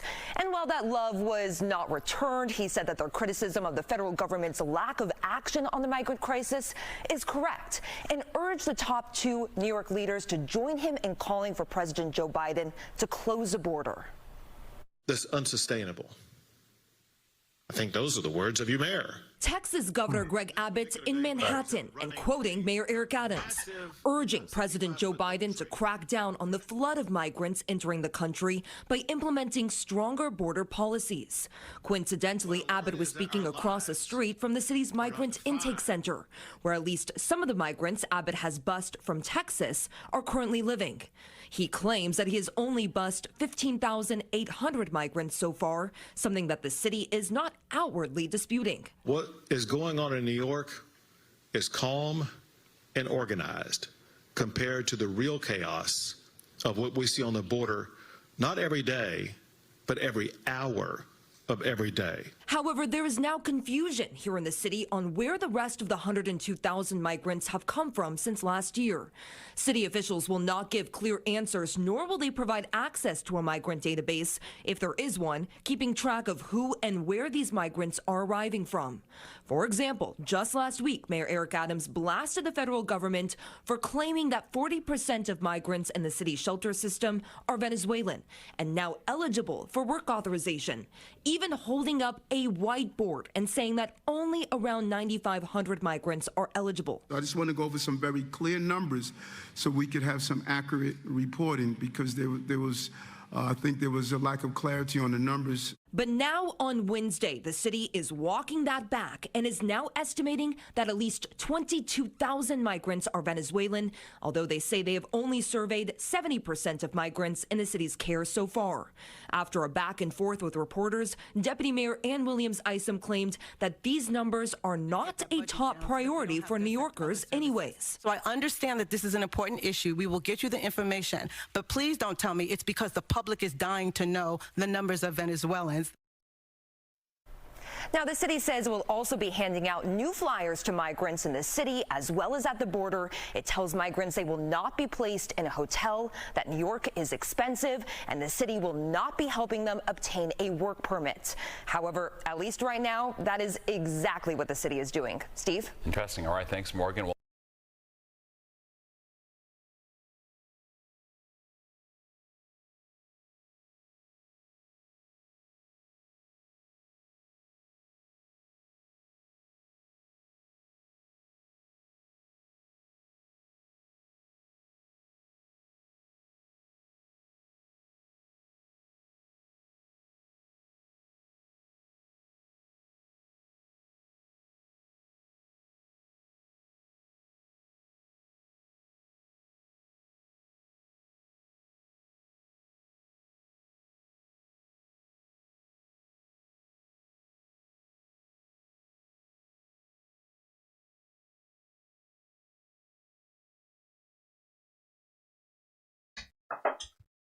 yeah.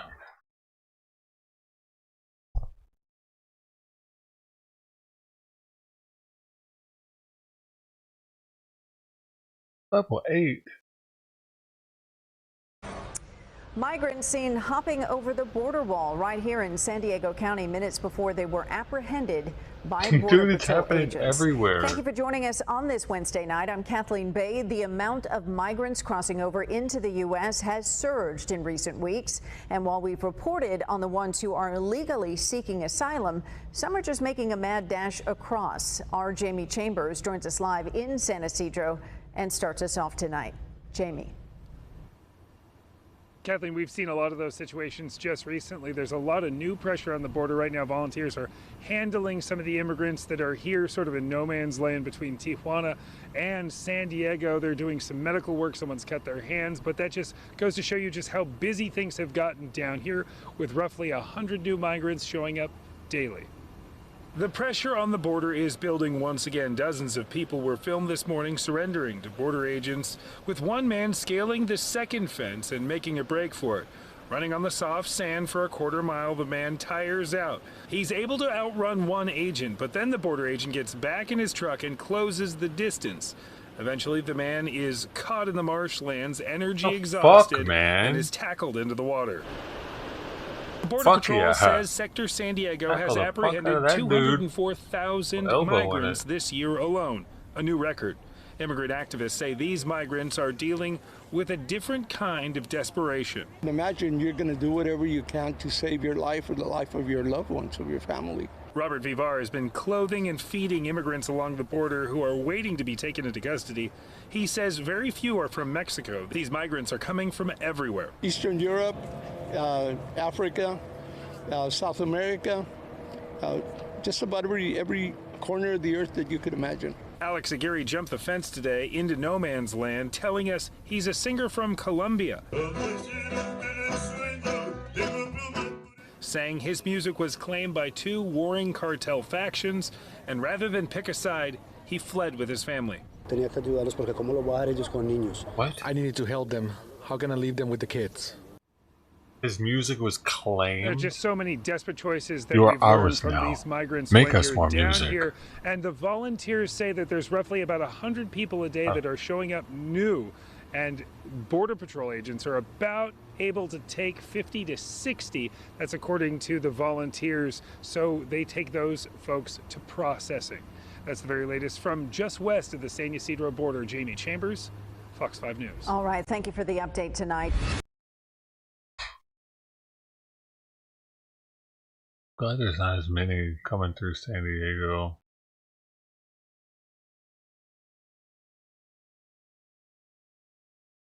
They're not coming here.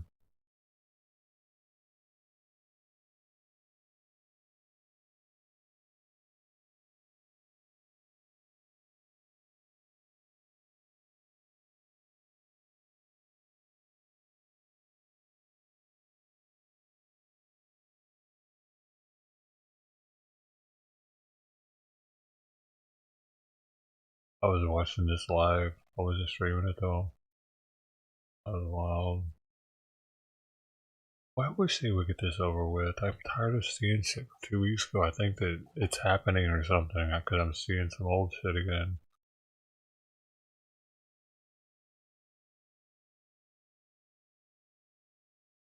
Dude, as soon as this happens, I'm gonna be growing mushrooms.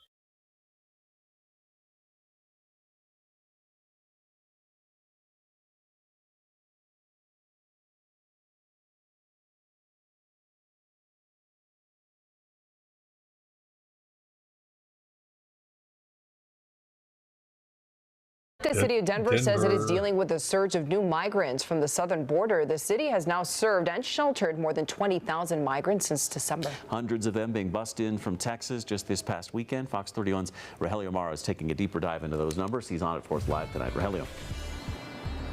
Yeah, Eric and Jeremy, the city confirming to us today they had about an average of 200 migrants arriving in town per day, and they told me since Monday that average has shot right up, and this has actually caused a strain on their ability to be able to care for these folks. They're coming by bus to cities across the country sent by the governor of Texas, including here. We're seeing a significant influx of migrant guests into Denver. On Monday, John Ewing with Denver Human Services says the average number of migrants arriving here was 200 a day. Now we're getting closer to 240 people per day arriving in Denver. There's no plan from Washington to fund services for these folks when they arrive, Ewing says, putting that task on the cities where they land. It's very difficult. It's very challenging. We are strained in some cases in resources. It's been an ongoing mission for the city of Denver, which has welcomed these folks since they started getting bused here en masse in December. Sheltering, feeding, supporting, medical care. Mayor Johnston says we're getting dangerously close to maxing out the local budget. We're at a little more than $25 million spent. Since December, the city reports 20,000 migrants supported and sheltered. The Texas governor says he sent 1,500 migrants to Denver since May 18th, with an additional 600 migrants bused from Texas last weekend. The city's plan has been to give these folks a place to land and help them get established. If you're an individual, we can give you 21 days here. We can give you, 30 days if you're a family. There's a way you can help with the cold season. Warm clothes are always in demand, but you can also take a job with the city. You want a job and you want to come work with us and come work in the shelter and help us out, help us process some people. We'd love to have you.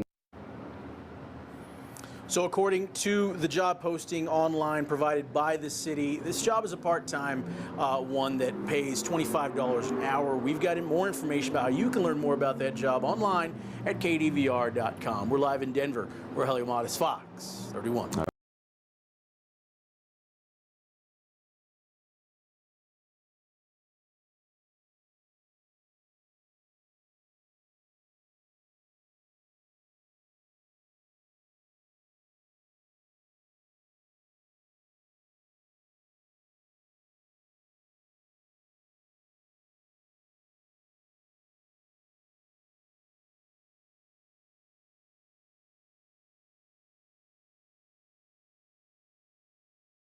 What? A couple's dream wedding turned into a nightmare. Pyrotechnics igniting the ceiling of the venue during the first dance. The bride and groom fleeing the flames along with some of their guests. But many didn't get out in time. The blaze ripping through the venue, leaving more than 90 people dead and dozens more hurt. This nun, who lives in a monastery nearby, saying bodies are being taken out. Youths were flooding into the hall to get out the largest number of people they could. Emergency crews rushing the injured to a nearby hospital. The wards full of victims. This Iraqi health official saying the majority of the victims were completely burned. Daylight revealing the extent of the destruction. Drone footage shows the wedding hall's roof collapsed. Inside the building, a charred and mangled mess. Mounds of twisted metal rising from the floor of the building. Mama! Mama! This man making an unthinkable discovery in the rubble, the burned remains of his mother's clothing. Officials announcing 9 people who worked at the venue have been arrested in connection to the fire. This investigator saying the pyrotechnics used in the ceremony were not allowed inside or outside the venue. As family and friends carry out the solemn task of mourning the dead, hundreds of people gathering for funeral processions.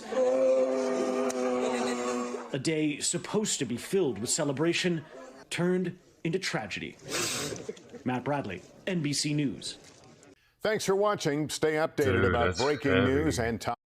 Why were they so stupid though, dude? What the fuck were they thinking? They shut off a fountain firework indoors. They do some dumb shit out there too, though. They do. That paint doesn't look too bad. Like they do that gun thing. Is that what they do? Where they play with guns at the wedding? You need to chill, my guy. Are we still on? What's happening over on YouTube, man? Is the YouTube chat still active?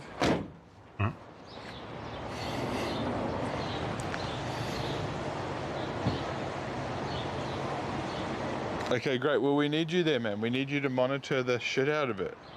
We need you to be that guy. We need the hype man. We need the hype man over what, not this content. Is the content problematic on YouTube? You're not going to go there for me? Come on, man. We need the hype. We need the original OG hype man with the wrench. We need the wrenchman. You're one of my henchmans. So I was thinking we could put like a stripe across there. But yeah, we're going to do some missions in it. Come on, wrenchman. Wrenchman. I don't know how people can do it. I can only take him in spurts.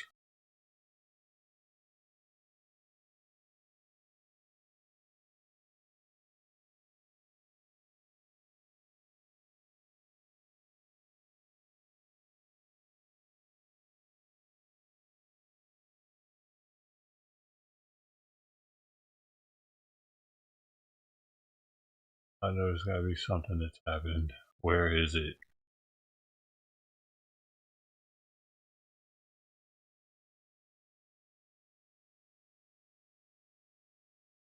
Yeah, I finally caught up with all the news of the world.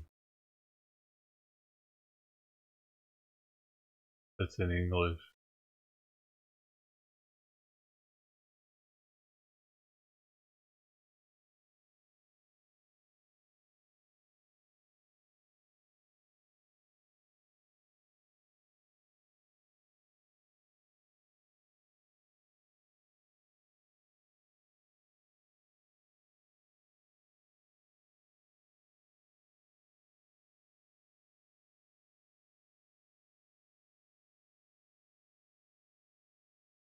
Hey Lou, Bango, Bango and Lou, what are you laughing at, Bango?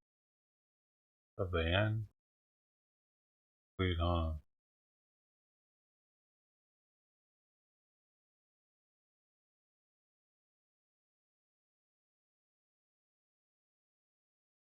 You hear they gave this dude up for some reason. North Korea gave him up easily. They gave him to China first, and then China gave him right to us. For nothing. We didn't have to pay anything. Our government didn't pay shit for him. Kinda weird.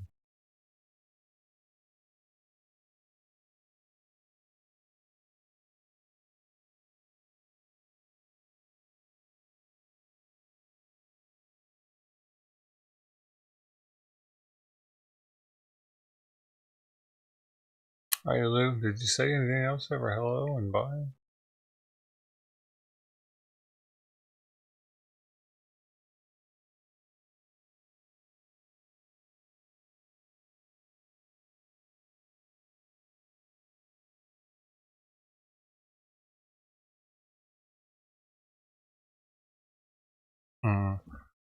Guess that's about it for me, y'all. Time to get assignment is medicine, and the last of his food. He gets his food, and I can go to bed now. Finally.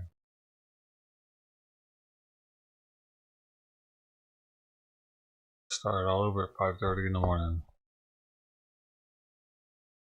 Thank you all for hanging out, though. I appreciate you coming through and saying hi. Even the ones that didn't say hi.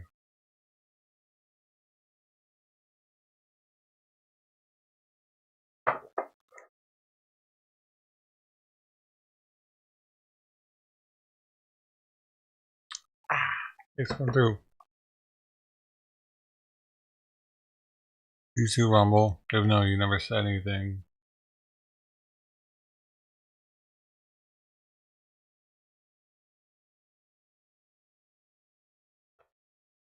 Appreciate you guys. Love you. Bye. Good night. Sweet dreams, Buttercup.